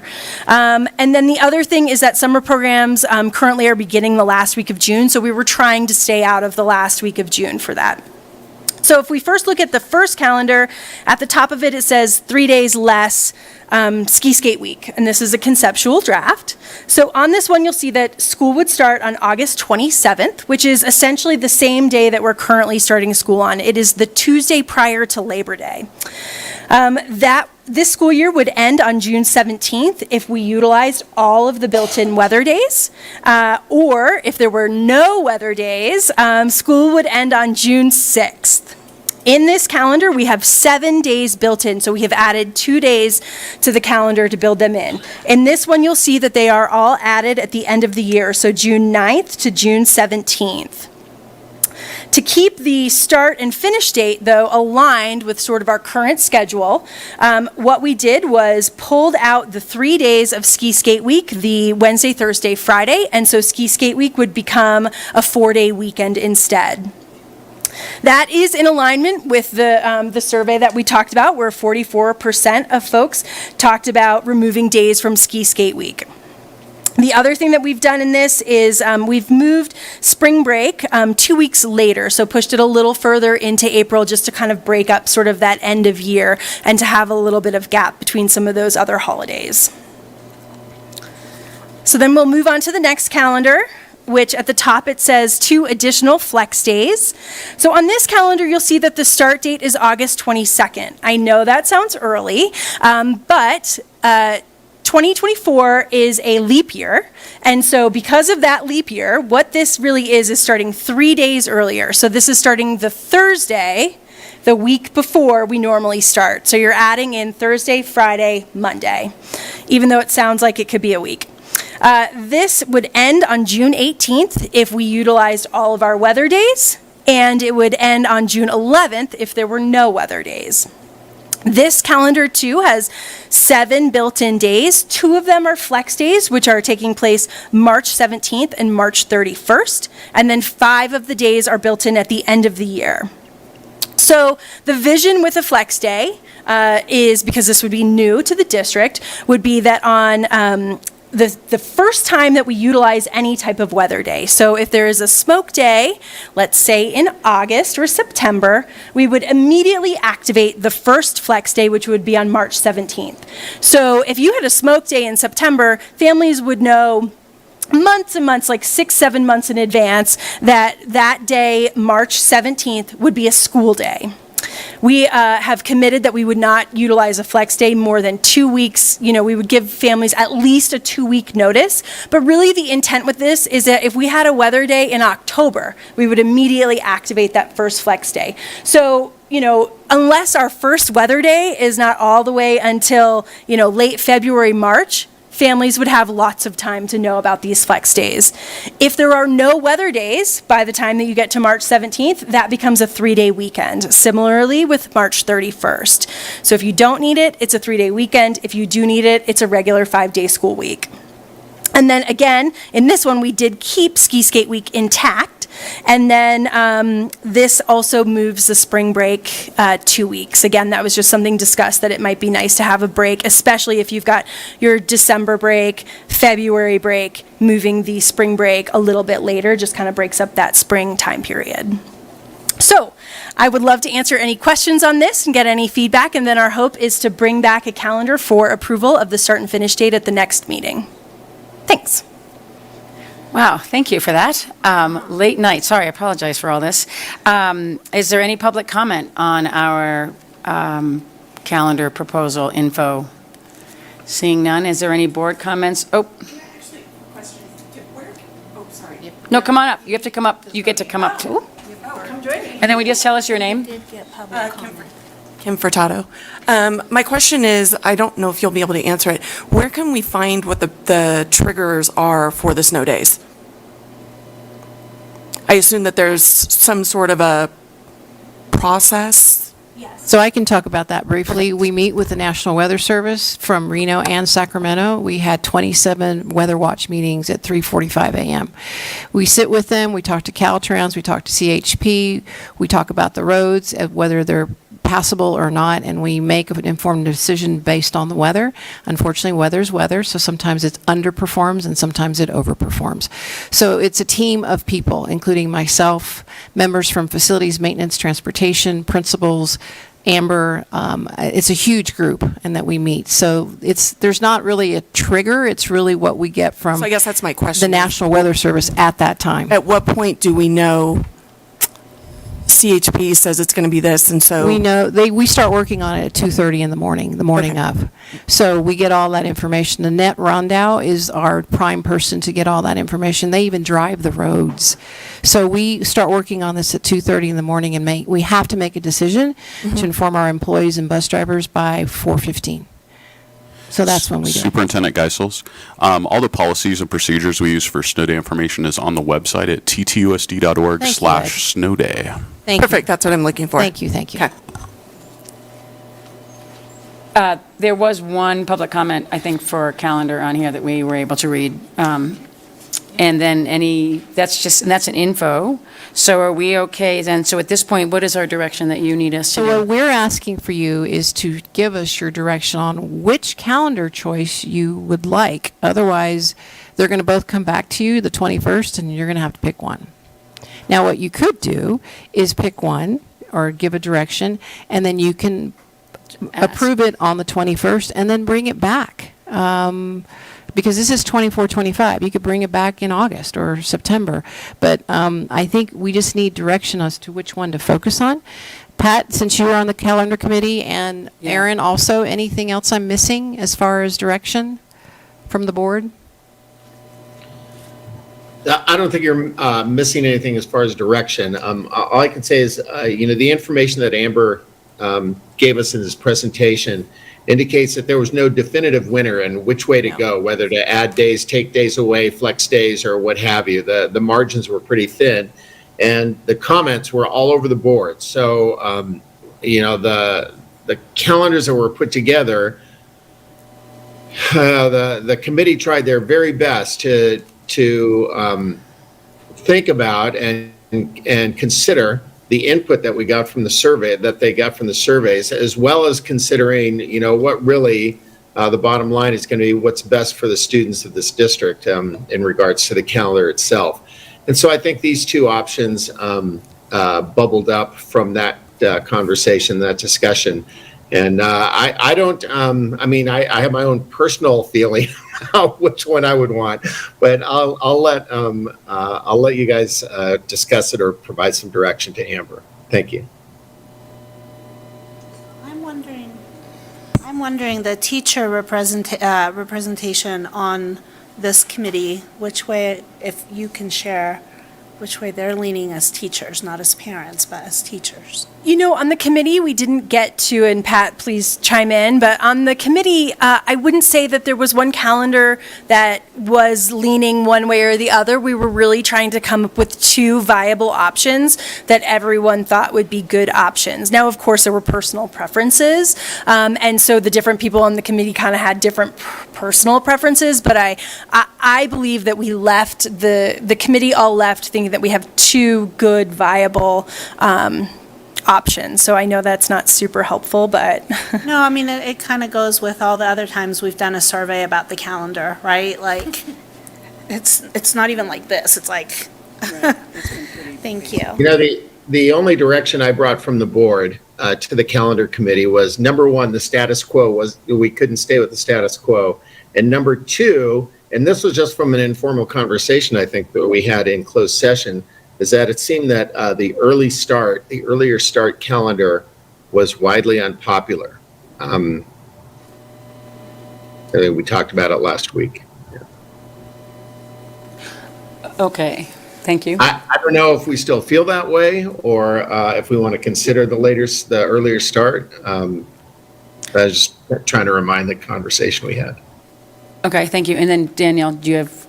I think it's probably helpful to have both options come back when we're ready to take action, because what I find is that parents will engage when they know we're taking action versus when we have it as an informational item. I mean, look, we got one public comment versus when there was an understanding we were going to take action, we had way more participation. And I think it just allows us to kind of all get back out in the community and say, hey, pay attention to this. We've, provided two options through our calendar committee, which I think is super helpful. And Amber, your presentation, spot on. I mean, just so helpful. I hope you're going to do more presentations. I love them. But I do see benefit that, we could put it on for the next meeting with the two options still, and then we could make a decision then.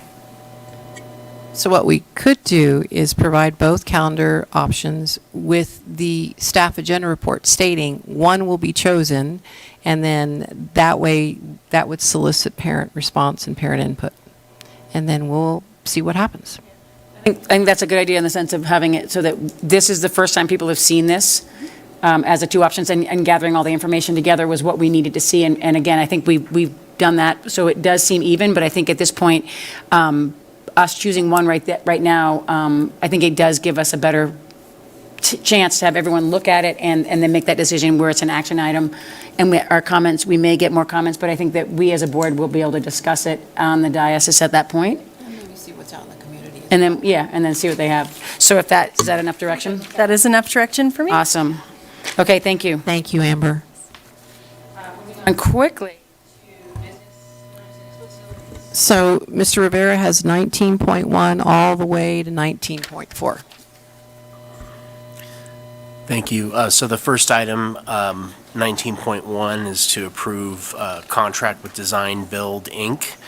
For the installation of air conditioning units in the portables at Truckee Elementary, and also the kitchens at Truckee High School, Kings Beach, Tahoe Lake, and also Glenshire.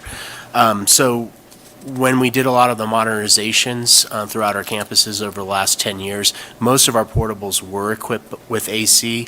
Truckee Elementary was an oversight or may have been cut because of budgetary reasons, but there is definitely a need for that, especially as we move into what seems to be longer hot seasons in the summer and the beginning of the school year. So this is much needed. The same thing with the kitchens, just running kitchen appliances on a ongoing basis. It gets pretty warm in there, so we need to make our food service staff comfortable. Thank you for that. And I do appreciate all the information we got in our board homework. Thank you for asking questions. And is there any public comment? For seeing none, any board comments? This is an action item, so I'll bring it back for a motion. I'll go ahead and make a motion to approve the bid package and contractors agreement 23-0016 with the Design Build Inc. Yep. I'll second. All in favor? Aye. Aye. Aye. Thank you. And then back to Todd again. Thank you, and I'll talk about 19.2 and 19.3 together. These are both related. So 19.1 is to approve a contract with Shane Brown Electric, and that is for the installation of new electrical systems and conduit associated with the electric vehicle charging stations that we are putting at our transportation offices for our new electric buses that we expect to receive in January 2024. So that amount is $247,000. That's all the infrastructure work that's associated with the charging stations. The second item, 19.3, is a contract with ChargePoint. And this is actually the manufacturer of the charging stations, and they'll come in, essentially everything will be done, they just have to bolt the charging stations on, and that amount is for $104,836. And one thing I also like to note, and I think I included in the board information, is that Tony Levezzo, our fleet supervisor, has gone over after so many grants for bus replacements through low emission air pollution control district, but also has received grants for these electric buses, which are covering 75% of the cost. The cost of an electric bus is about $400,000. So for four, our obligation is just a little bit over $100,000.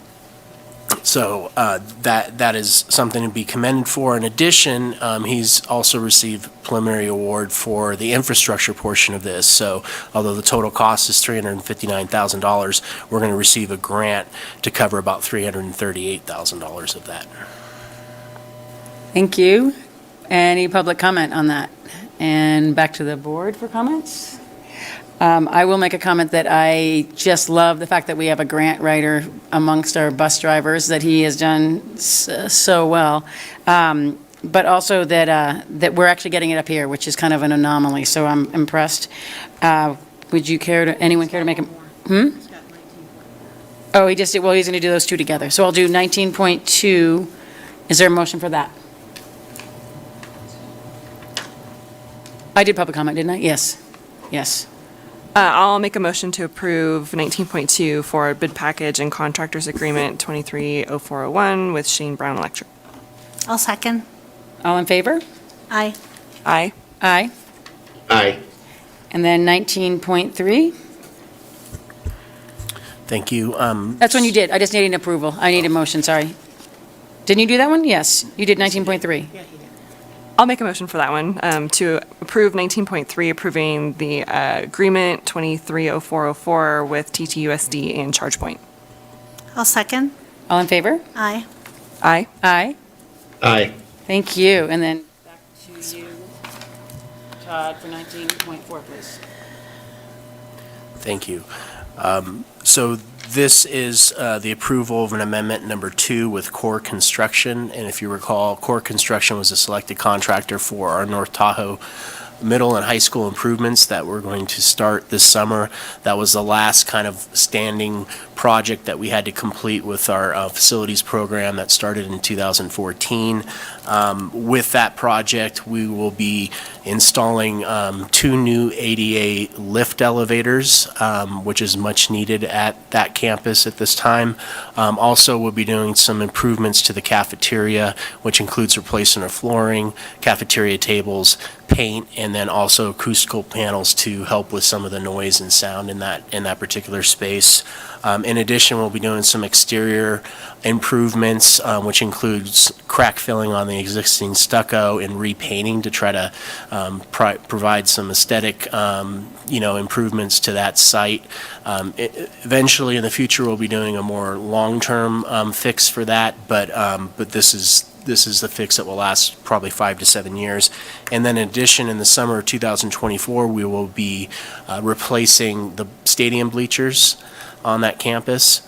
So all that, with core construction, they're under what's called a lease-back delivery method. So we brought them early on. As I explained previously, they worked with the architects, the design team, in just establishing really what the scope of work is. So it's kind of a longer process. And then essentially for all the scope of work, they actually go out to bid with subcontractors, and then they bring back to us what's called a guaranteed maximum price. And that is pretty much a not to exceed amount. There's also some allowances and contingencies built into that, so the hope is that will come in a little bit less than what this amount is, but the amount of the guaranteed maximum price is just over $5.5 million, actually just under $5.6 million. And that also, on top of that, the board has already approved kind of a preliminary amount of over $400,000 that was used to procure materials early on. So the total guaranteed maximum price is actually $5.9 million. Thank you for that. Any public comment? And any board comments? No. Seeing none, I will bring that one back. 19.4, or motion? I'll make a motion to approve 19.4, approving amendment number 2 for core construction agreement 223106. I'll second. All in favor? Aye. Aye. Aye. Aye. Thank you. That wraps up that.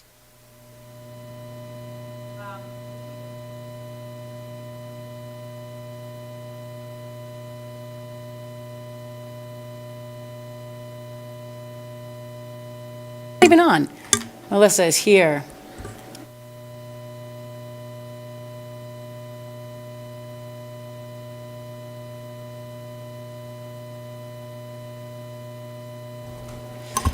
You guys really know how to pack a agenda. Jeez. Woo. And I would have gotten up and left if I wasn't talking about this young lady tonight. So all is fair and great on CSEA land. I'm Melissa Cruz, by the way, CSEA president.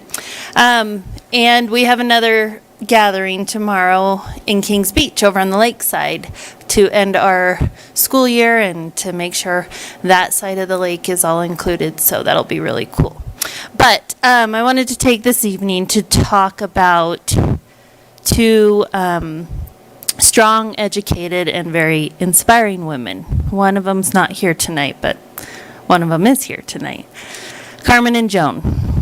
We as a unit would like to thank you both for working tirelessly throughout some of the most difficult and challenging years that this district, or might I say this country, has ever seen.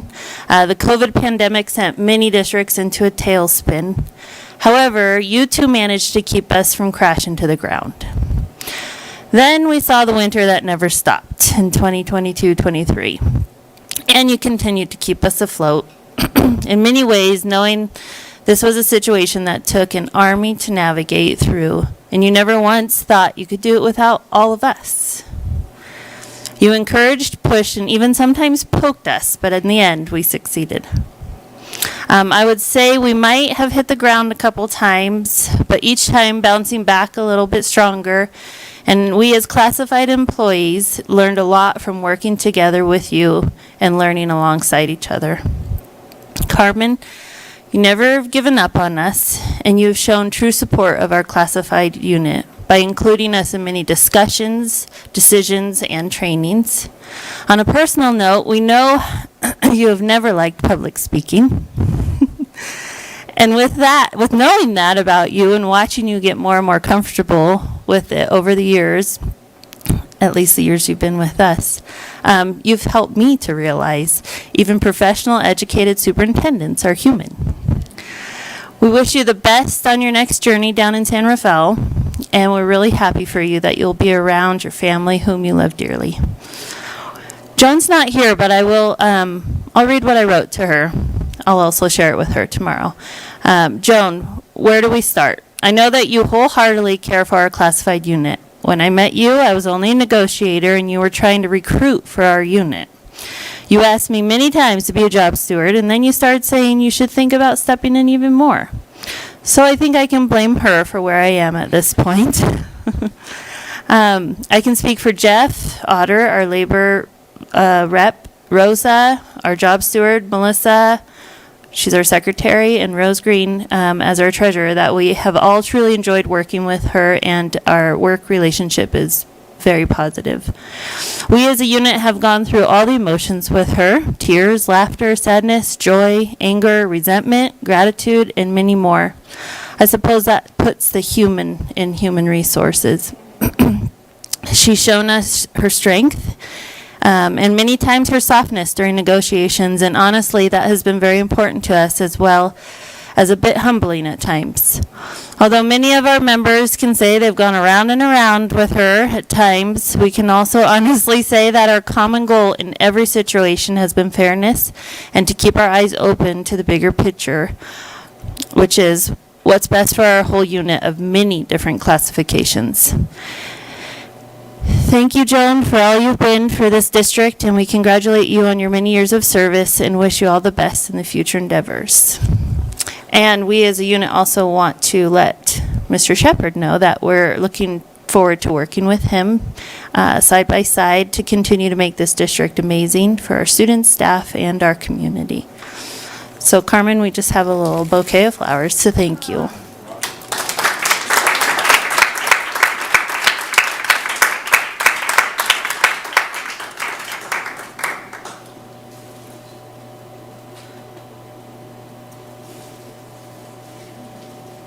Thank you, Melissa.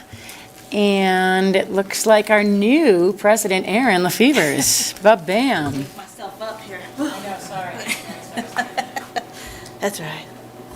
Hi, I was going to say good morning. Oh, yeah. Good evening. Thank you for all the good stuff that was going on today. Just like CSEA said, TTEA had our last meeting last night, and we were highlighted our year, had a nice little celebration over at Whitecaps in Kings Beach. We are so happy for the nice weather, and actually on Sunday, the last bit of snow melted out of the back of my yard. Front yard's another story, but backyard, where I see. I can finally feel that summer is actually happening and winter is finally gone. In the spirit of graduation speeches that we're all going to start hearing, especially starting on Saturday, I would like to say our future is bright. We are on the verge of a new experience. TTA is looking forward to attending LMI with the district team and building a better working relationship. Good luck with everyone who is moving on, and we thank you for all your services, Carmen, Joan, and welcome to all the people moving into new services, Michael, Logan, Kirsten. So we are excited of all that. And also, TTA has a bunch of new faces on their leadership. Myself as the president, Nick Fertitta gets to take a step down and be the vice president again. Amy Burke is our new treasurer, and Jen McMaster. Amy Burke is at North Tahoe High School, and Jen McMaster from Tahoe Lake is our new secretary. She's taken over from me. Finally, I wanted to say and wish everyone a happy and relaxing summer break. Thank you. And Pat, I'll be changing places with you on Friday. Too fun. Okay, awesome. Thank you for that. Moving to 21, Student Services. Superintendent Geisels. Yes, so we want to make sure and clearly, very clear that we aren't intending to make any changes tonight. We are simply talking about an informational item. There's a lot we want to share with you. There's a lot we want to discuss with you. So without further ado, Dr. Anna Marie Cohen is going to start this presentation. Well, thank you, community, staff, Forest Charter families that I think are here as well. Forest Charter, sorry. Yes, I can. Sorry about that. And Administration Board of Trustees for the opportunity to explain the TTUSD athletic and extracurricular activities participation implementation of policy. We received a number of questions and concerns in regard to Forest Charter students no longer being able to participate on TTUSD athletic teams. Tonight's presentation will address the history of the policy changes made and adopted by the TTUSD Board of Trustees in 2019 and current interscholastic and local changes that will hopefully bring clarity to our recent efforts to enforce current board policy. This presentation will address the Nevada Revised Statute and Nevada Administrative Code, which outlines which students can participate in sanctioned sports or other interscholastic events when enrolled in a school outside of Tahoe-Truckee Unified School District. In the following slides, you'll be provided information on the history of allowable participation, as well as recent changes, current NIAA regulations, opportunities afforded, and concessions made with school of choice, TTUSD conflicts, and possible next step recommendations related to policy and procedural implementation of those guiding policies. TTUSD is aligning its participation guidelines with both the standards for excellence of student athletes and established academic and behavioral expectations that all TTUSD student athletes must adhere to. These guidelines align with the regulations put forth by both NIAA, the Nevada Interscholastic Activities Association, and CIF, the California Interscholastic Federation. TTUSD is a member of NIAA as a guest school district from outside of the state of Nevada.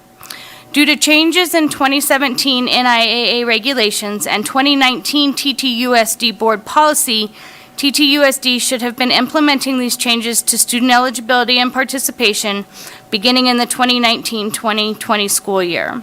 If TTUSD does not adhere to NIAA policies, our athletic teams could be at risk for individual student disqualification and potential removal from NIAA as a guest school district.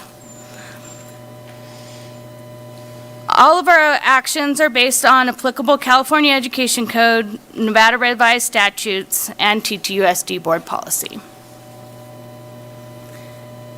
I think it's important to review the history and evolution of the athletic policies. We're referencing both TTUSD and NIAA's. Forest Charter was established in the fall of 2002 and was chartered through the Nevada County Office of Education. In 2011, several families whose students were enrolled in Forest Charter and a local private school petitioned TTUSD to create a special class to allow their students to participate in TTUSD sports and extracurricular activities. At that time, CIF did not allow these practices, but NIAA did. Since the athletes only competed in NIAA sports, the TTUSD board adopted a board policy in 2013, allowing non-TTUSD charter school-only students to participate in TTUSD athletics. In 2017, changes were made to the NIAA regulations and policy NRS, Nevada Revised Statute Code 385B.065, which now states that only students from a charter enrolling no more than 30 students collectively in grades 9 through 12 can participate. In 2019, the TTUSD board adopted an updated policy 6145.2, which removed language regarding charter students and their eligibility to participate in athletic competitions. This change was made to align with the NIAA regulations. Therefore, TTUSD has not been in compliance with board policy or NIAA regulations as written since that time. However, we are in conversation with NIAA in regards to their implementation of this policy in Nevada school districts as well. Our intent is to be in compliance and alignment with NIAA implementation policies so as to not jeopardize athletic competition or individual student eligibility. When making the decision to enroll within a public school district, a private school, or in this case, a charter school outside of the district boundaries, both educational opportunities and concessions must be considered. Athletics and extracurricular activities are a privilege, not a right. Student athletes and extracurricular participants are expected to embody their school's culture, academic rigor, and citizenry expectations and are held accountable by the school's administration to uphold these standards. Since Forest Charter is independently operated and managed by the Nevada County Office of Education, There is no oversight or synchrony regarding student services programs or accountability, and Forest Charter is not accountable to TTUSD in terms of policy or procedural oversight.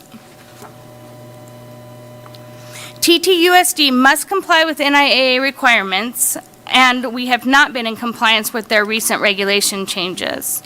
Allowing students from other school districts and private schools to participate is not allowable by any interscholastic association in which TTUSD participates, including NIAA, except in certain circumstances. Additionally, is not a practice in neighboring districts. Neither Lake Tahoe Unified School District nor Plumas Unified School Districts allow individual athletes to participate on teams at schools in which the student is not enrolled. If we do not adhere to NIAA or CIF regulations, we could potentially put our athletes, teams, and schools at risk of disqualification. TTUSD staff is in the process of working with NIAA to research this further.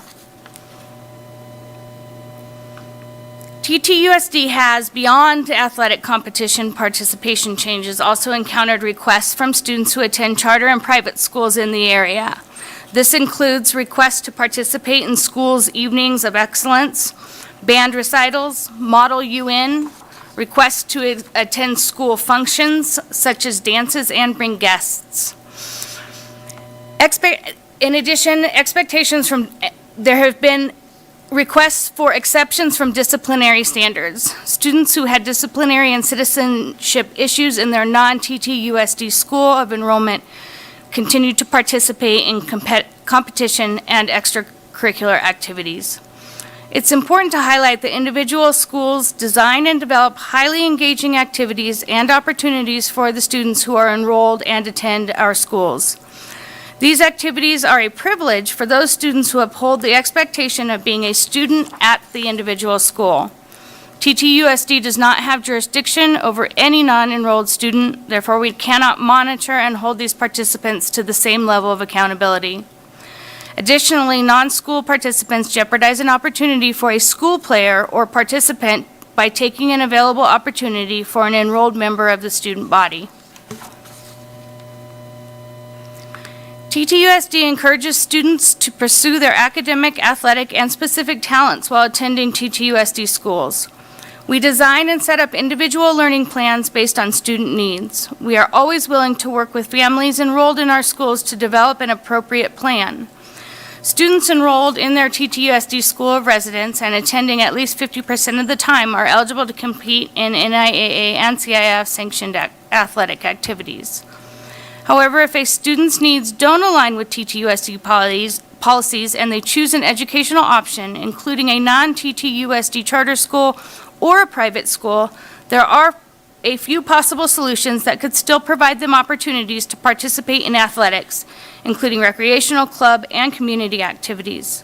Additionally, families should work with their private and charter schools of choice to become members of NIAA and CIF so they can compete with schools of similar size.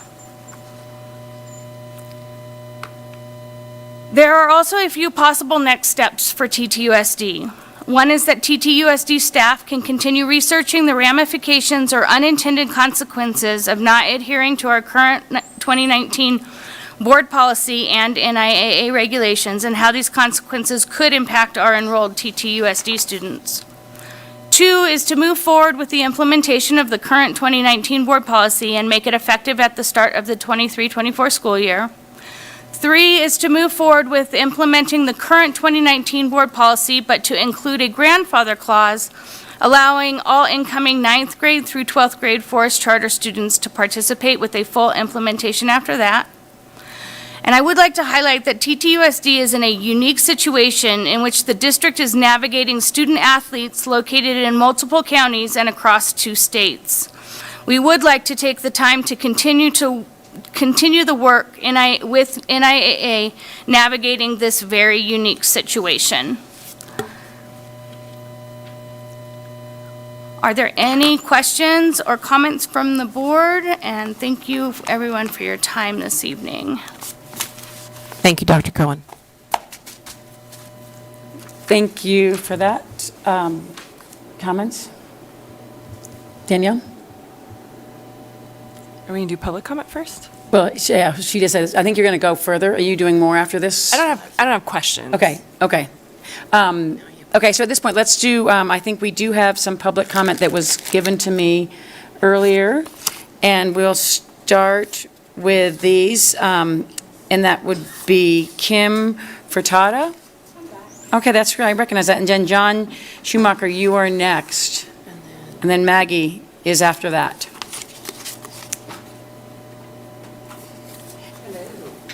Is that little button on there, that little color? Okay, now it's on. So this is a new thing for me, to be totally frank. My name is Kim Furtado, and I have two kids that were in Glenshire. And so I have one daughter that goes to Glenshire, and I have a son that goes to Forest Charter. I would like to emphasize to start that choosing Forest Charter for us is not like picking popsicles. It fits the needs of our child in ways that TTUSD could not. And there were some pretty significant things that happened within TTUSD that forced us to go to a different school. So I want to emphasize that to start with. That was a really big decision for us. So we actually came from Western Nevada County from a charter school environment, and it works best for our kids. Elin is thriving at Glenshire Elementary. Thank you for Mrs. Cuddle and Mrs. Kramer. We have a deep history with those guys, and we love them, and they do a great job. But again, she will likely follow Harrison to Forest Charter because it's a better fit for our family for a few reasons. I actually really appreciate the agenda that you put forward because almost every bullet point hit on why we chose the school. So we get the variety. We have a neurodiverse situation. They are fitting the needs of our kid. Obviously, you guys know that's important. Otherwise, you wouldn't have allotted the budget for your own programs. So you can appreciate where that lies within our bullet points or our priorities of what we need for school. We do pay TTUSD taxes. I'm like, we do feel like we should get something out of that after Elin is gone. I understand that's a tricky situation, and that sounds really kind of cruddy, but it is a basic point for all of us that are paying our taxes to a school district that our kids aren't attending. We would like to get something out of that. Hang on one second. So the other point that I want to emphasize is, my kids have had the good fortune of learning from Truckee locals so far as their sports come, and I expect that to continue. They've learned a ton. They've had some exposure to things that we wouldn't have had on the west side, and we appreciate that, and we were hoping to move forward and be able to participate that in ways that, we wouldn't have been able to on the west side. So those are probably my biggest things. I personally didn't know about the policy change in 2019. I think all of us got a little bit caught up in some COVID stuff there for a couple of years. So had I known, I probably would have been here. So I can appreciate the comment that when parents are feeling like an action is going to happen, they show up. I am that person, and I will show up when you need other decisions made.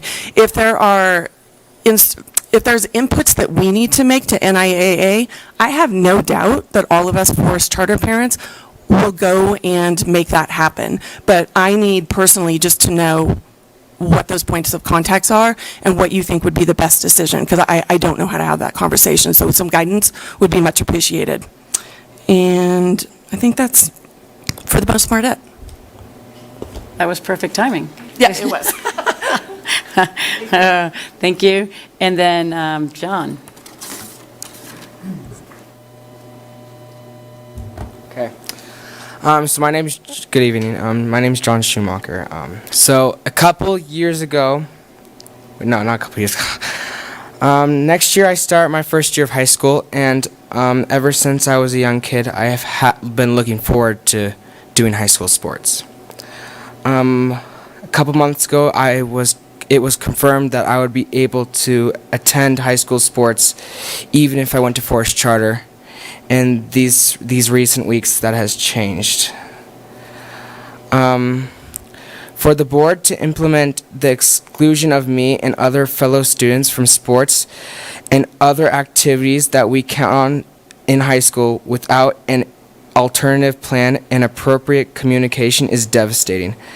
As I stand here today, please recognize that you aren't just hurting people through not letting them play sports, you're impacting their hopes and dreams.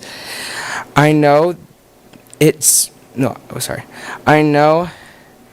It has been mentioned that we could go and play sports in Reno, but I live here and I want to play sports in my community with my friends. I believe it is your responsibility to support me as a student living in this district. I hope tonight is the beginning of excluding me in my community, me and in my own community. Thank you. Thank you for that, Don. And then Maggie Schumacher. I know I'm next, but I think if there's any other kids that are on there to speak, I want to make sure that all the kids get to talk. Okay. I'm going to read because that'll keep me on point and concise for you all. I know it's been a long night.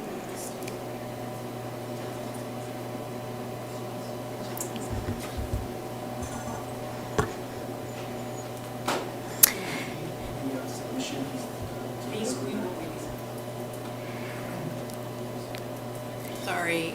No, you're fine. You can go ahead. And then I think Jill's got a... Okay. I believe that we have a responsibility to the youth, to the students of our community, and to the future generations. We have a responsibility to lead by example through the positive support, inclusion, and standing up against discrimination.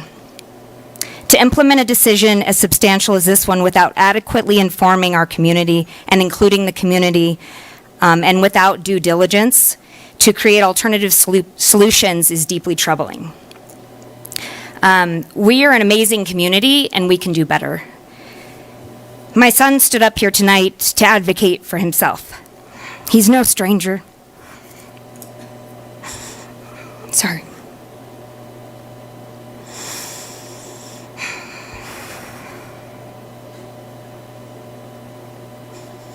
If someone else is getting up, maybe jump in on me. It's okay. It's okay. This is a very emotional topic.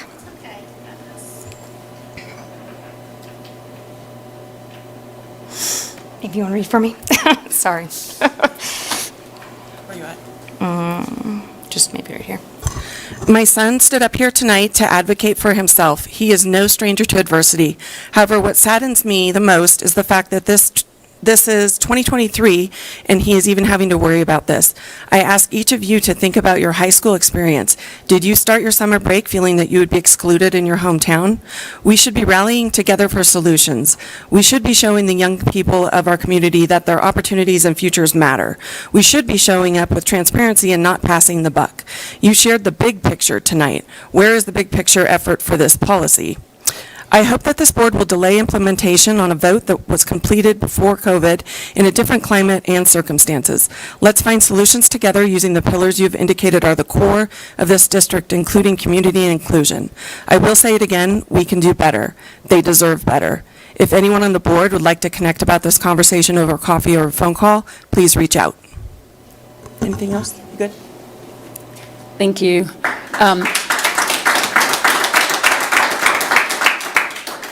Before Jill comes up, I do want to say that we did get, in reference, you can come up, Jill, but in reference to the conversation, we get all these public comments that are sent in, and we read them, and then, but we don't report them out, but just so you know that they have been printed, and we do read them. So at this point, I'm going to have Ty go first. Ty Whistler.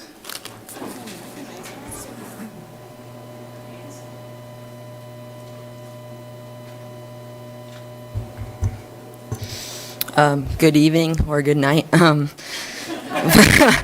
the board members, my name is Ty Whistler, and I am currently I just graduated my sophomore year at Forest Charter, and I do all my sports through North Tahoe. I've done 2 years of three sports in 2 years so far through my high school career.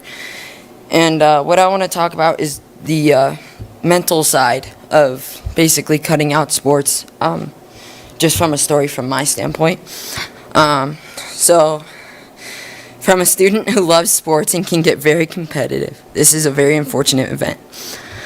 Some of you board members have some information on what has happened with past medical injuries. I went through some very hard times with effects of not being able to run and do any sports in general. My freshman year, I was so excited to join the North Tahoe golf team. I had no idea what I was really doing even at the time. One, because I had just gotten out of the hospital and was more excited to just play on a team sport. And two, I did not really know anyone because I had gone to Forest Charter. After the first tournament, I knew that I had gained and formed a new system of brothers who were there to support me. As the season progressed, we all got closer. By the time we got to states, I felt as if I had known everyone for much longer than the 3 months we had started playing golf. After all the medical trauma, knowing that I was wanted at North Tahoe because they loved me more than just my sports ability, changed my life and brought me out of some very hard times. Thank you.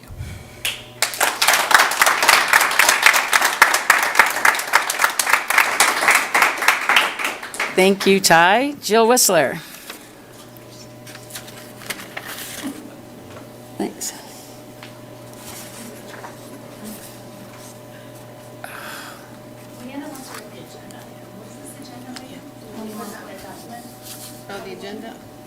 Sorry, the agenda item is 21.1. Sorry.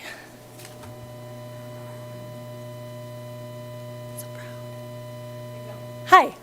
Okay. Hi, I'm Jill Whistler, Ty's mom, mother of 3 Forest Charter, 2 that have graduated and played North Tahoe sports, and then, as Ty mentioned, when I heard about this, I thought, and then reading the presentation, thank you so much, and hearing that, 3 main things I think stick out. One is the NIAA. Thank you so much for, one, letting Forest Charter come in and play sports. And then, 2, just the looking into what exactly we need to do to adhere to the rules and regulations, because the last thing you want to do is affect the students' future and our future and policy. So the other hat I wear is actually I am a coach for North Tahoe High School.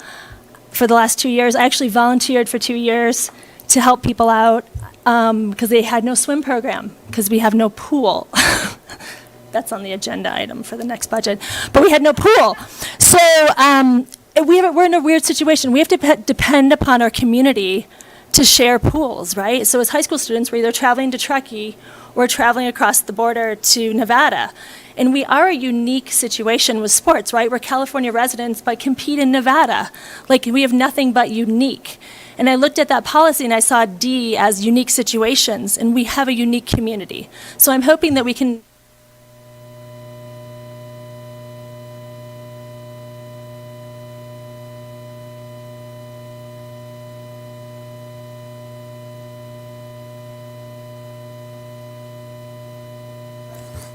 Jill, can you make sure your mic is on?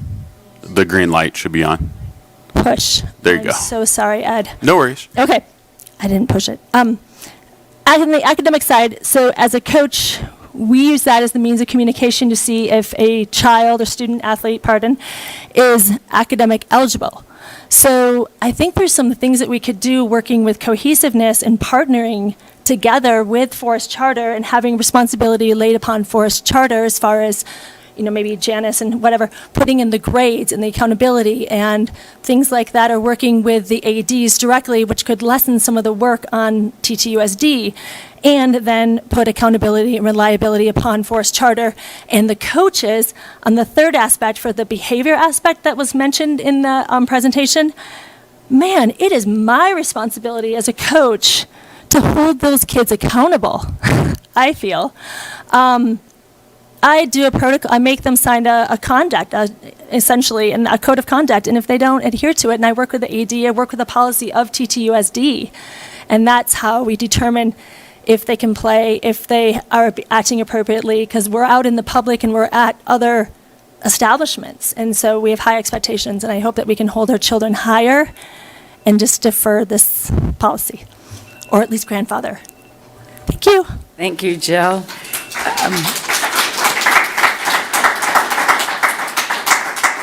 Janice?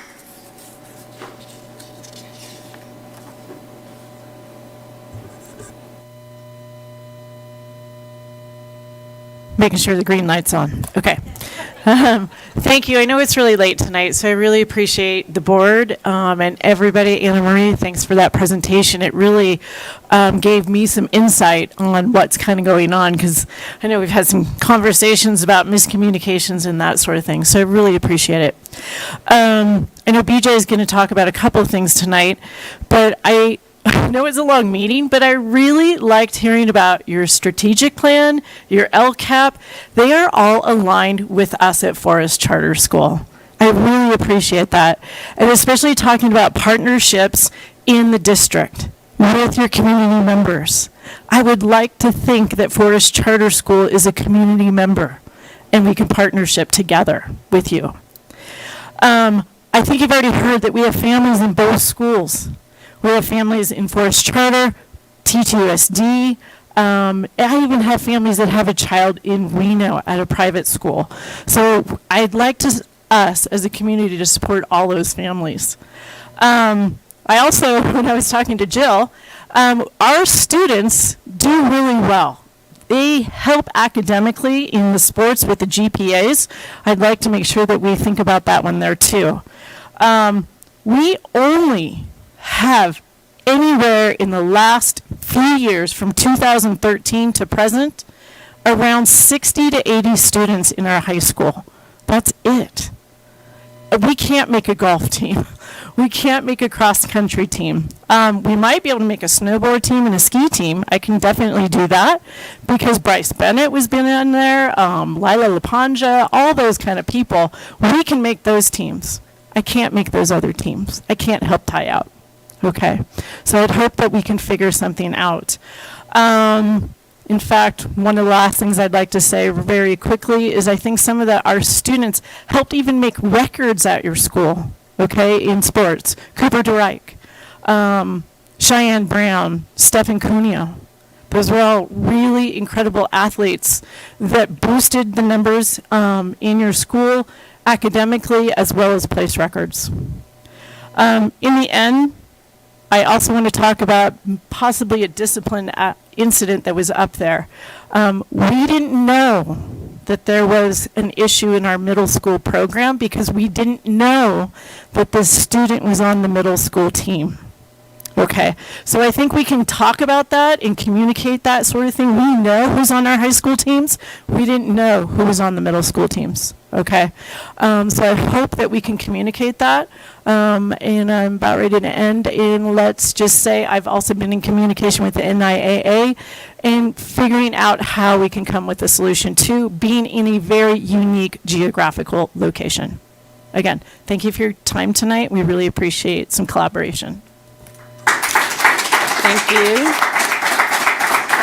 Brian? Yeah, Brian.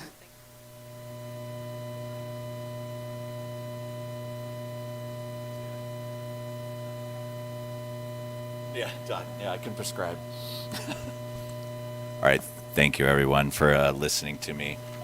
Carmen, thank you for your service. For my kids we're in the TTUSD school, so I appreciate you guys like no other. So I'm going to read a letter from our executive director.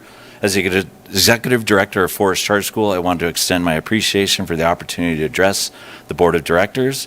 It is our understanding the board is considering a policy would not allow students to participate in the athletic programs unless they are enrolled in a TTUSD school. Currently, students enrolled in Forest Charter, as well as some of the other non-district schools, are allowed to participate in district athletic programs, and this inclusion has positively impacted many students in the community. The reality is some students need an alternative educational setting, but still benefit from many positive impacts of participating in athletics. If this decision is being made due to new rules instituted by the league, we completely understand.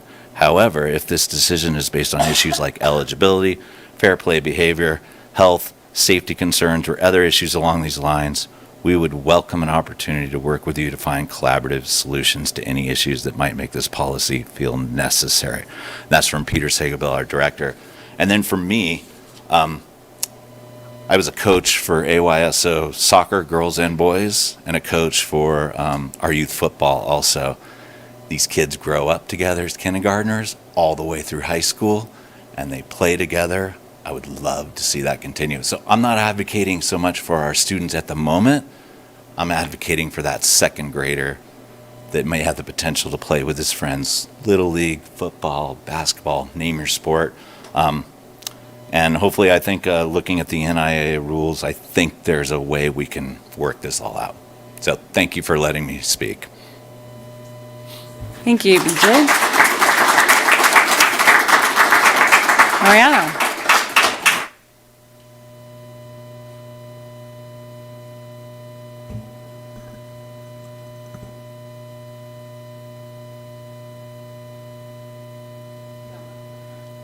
Testing again. All right. Hi, my name is Mariano Peterson. I'm here to ask you to let the kids play. I have two sons, both students at Forest Charter. Both have maintained consistently above a 4.0 GPA, and both have played sports at Truckee High School. They made friends through sports. They've made connections in the community through sports. This is particularly important to them since they go to a very small school and don't have as much exposure to members of their community. Sports are an important part of community. Sports bring people together, and sports bridges cultural and economic differences. Sports also builds connection and accountability. It facilitates social development, emotional well-being, and mental health. I've heard that students have the option to participate in rec leagues and private clubs, but those aren't options for many reasons. Rec leagues aren't available for older students. I've coached AYSO, I've been on the board for AYSO. We were not able to field teams that were able to support sophomores, juniors, and seniors. That's not an option. Private clubs are expensive, $2,000 a year or more, and demand year-round participation that prevents students from participating in other events, in other sports. Now is not the time to implement this policy. Students were isolated during COVID, their mental health suffered, and we're finally beginning to heal. We're finally starting to feel some community well-being, but enacting this change will hurt kids and hurt the community. Not just the kids at Forest Charter, but the kids at the other schools who have the benefit of getting to know these other students and members of their community. Now is not the time to roll out a divisive policy. Inclusivity is important, but it takes effort. I'm asking you to take an active stand. I believe that the assessment of the NIA regulation NRS 385B.065 that was cited earlier only mentioned subsection A and failed to consider subsections B, C, and D, which I believe would create an opportunity for us to participate. As trustees, you have the executive power and the responsibility to interpret the rules that guide our compliance. You have the power and the responsibility to block or defer the implementation of this divisive and harmful policy. Please use your power to let the kids play. Thank you.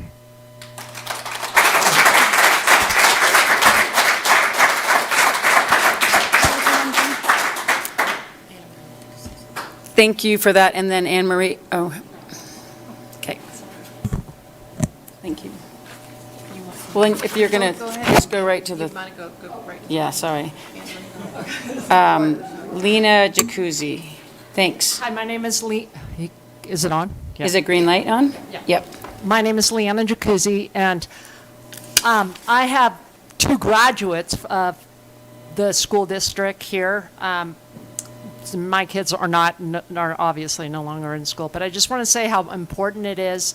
One of them went to Tahoe Forest. They both went to Donner Trail School, but it was so important for them to grow up playing sports in this community. And I really think that this school district can work it out with, and it's really important for you to work it out. And I'm kind of blurring my words here, but I want to say that doing sports with the community was so important for my kids, and I just want to put that out there. That wasn't very well said, but thank you.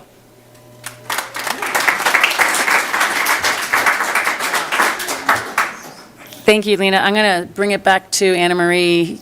I just wanted to let the board know that I have been in conversations with NIAA as well, and moving forward, tonight is a non-action item. It was just for information only, and we have agreed to sit down with NIAA, really look at the policy change that occurred, the language that is in there. So that will be happening. It will be happening like more towards August than it will in the next couple of weeks, just due to how busy we are towards the end of June. But I did want to let the board know that that is going to be occurring. Thank you for that.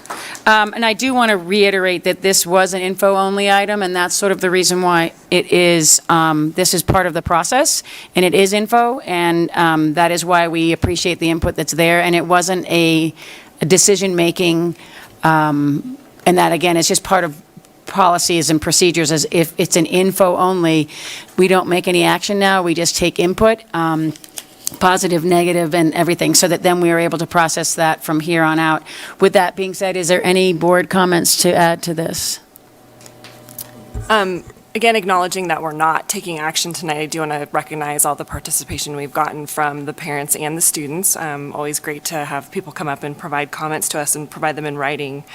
I think what I want to kind of recognize, though, is that, something out of this wasn't working, regardless of the change with NIAA, is that I think there was some recognition by our administration staff that there were some challenges, and so now we're having this conversation. I think there's an opportunity for us to kind of go back and see how we can address some of those concerns that were raised, and also invite Forest Charter's leadership to work with our team on what this looks like moving forward.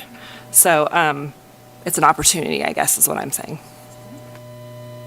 Thank you, Danielle. Chris? And Pat?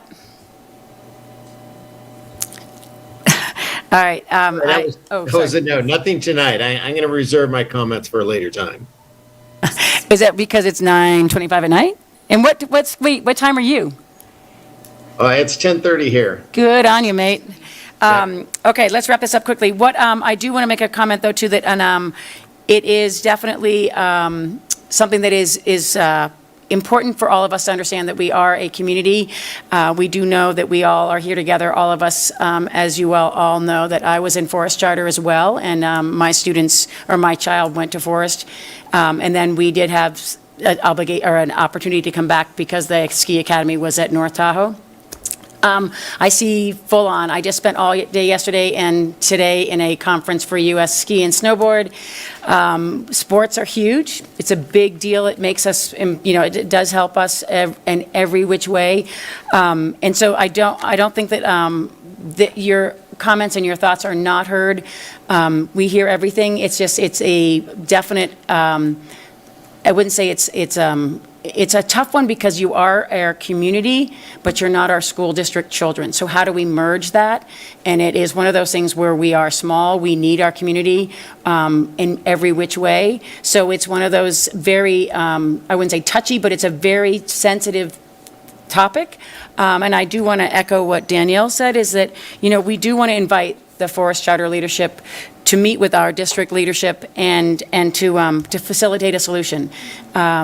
There's a lot of things that need to come out, and I do appreciate the amount of work that went into that presentation, because we needed to be clarifying why and what. But we, at this point, and I think that I'm comfortable in saying what our board decision would be for this next step. Info only, we then provide information to staff as to what our next steps could be. And this is what our board, I think, would like to defer the implementation of the policy for the 23-24 school year. But we will need further discussion and fact-finding after this, so that this year, as Carmen indicated or Superintendent Geisels indicated in the beginning of this discussion, 23-24 will not have any changes. Dr. Cohen will work with NIAA to make sure that we are in compliance enough so that no one gets sanctioned or reprimanded. And then we will need, obviously some more fact-finding, and we would like to then have staff bring back an update in September, if that works for you, with some findings as to how we move forward. And again, I appreciate the comments, and I think we appreciate the comments of it seemed like it was a rough rip of the rug. This is how things work. We need to discuss a policy that came up, and there were situations that occurred that required us to review this policy. Therefore, it's out there in the public so the public can comment on it. But I think at this point, our decision as a board is that we will defer any implementation of that policy. And as a member of staff, we invite Forest Charter in that conversation. We would also invite our high school principals to come up with some ideas and some solutions. And we need to really pin down NI2A and find out what actually is the case, because that's what we're concerned about. So we look forward to working with you. I suggested September because we need to start school in August, and I know you do too. So we've got a year to work through this. Actually, Superintendent Kramer has a year to work through this, and Dr. Cohen does as well. So we are very willing and committed to a partnership in some way. We just need to figure this out for our students, all of them. Even if it's July, call us. You can email it. Will you email it? Yeah, yeah. Email the whole board. That would be awesome. Okay, with that, we will go to board business. Any comments from the board? Do you want to hold that until later? I'll hold it till the 21st. I'm going to hold mine. Pat, comments? Not tonight, thank you. Danielle? Okay, thank you very much. Yep. Meeting is adjourned.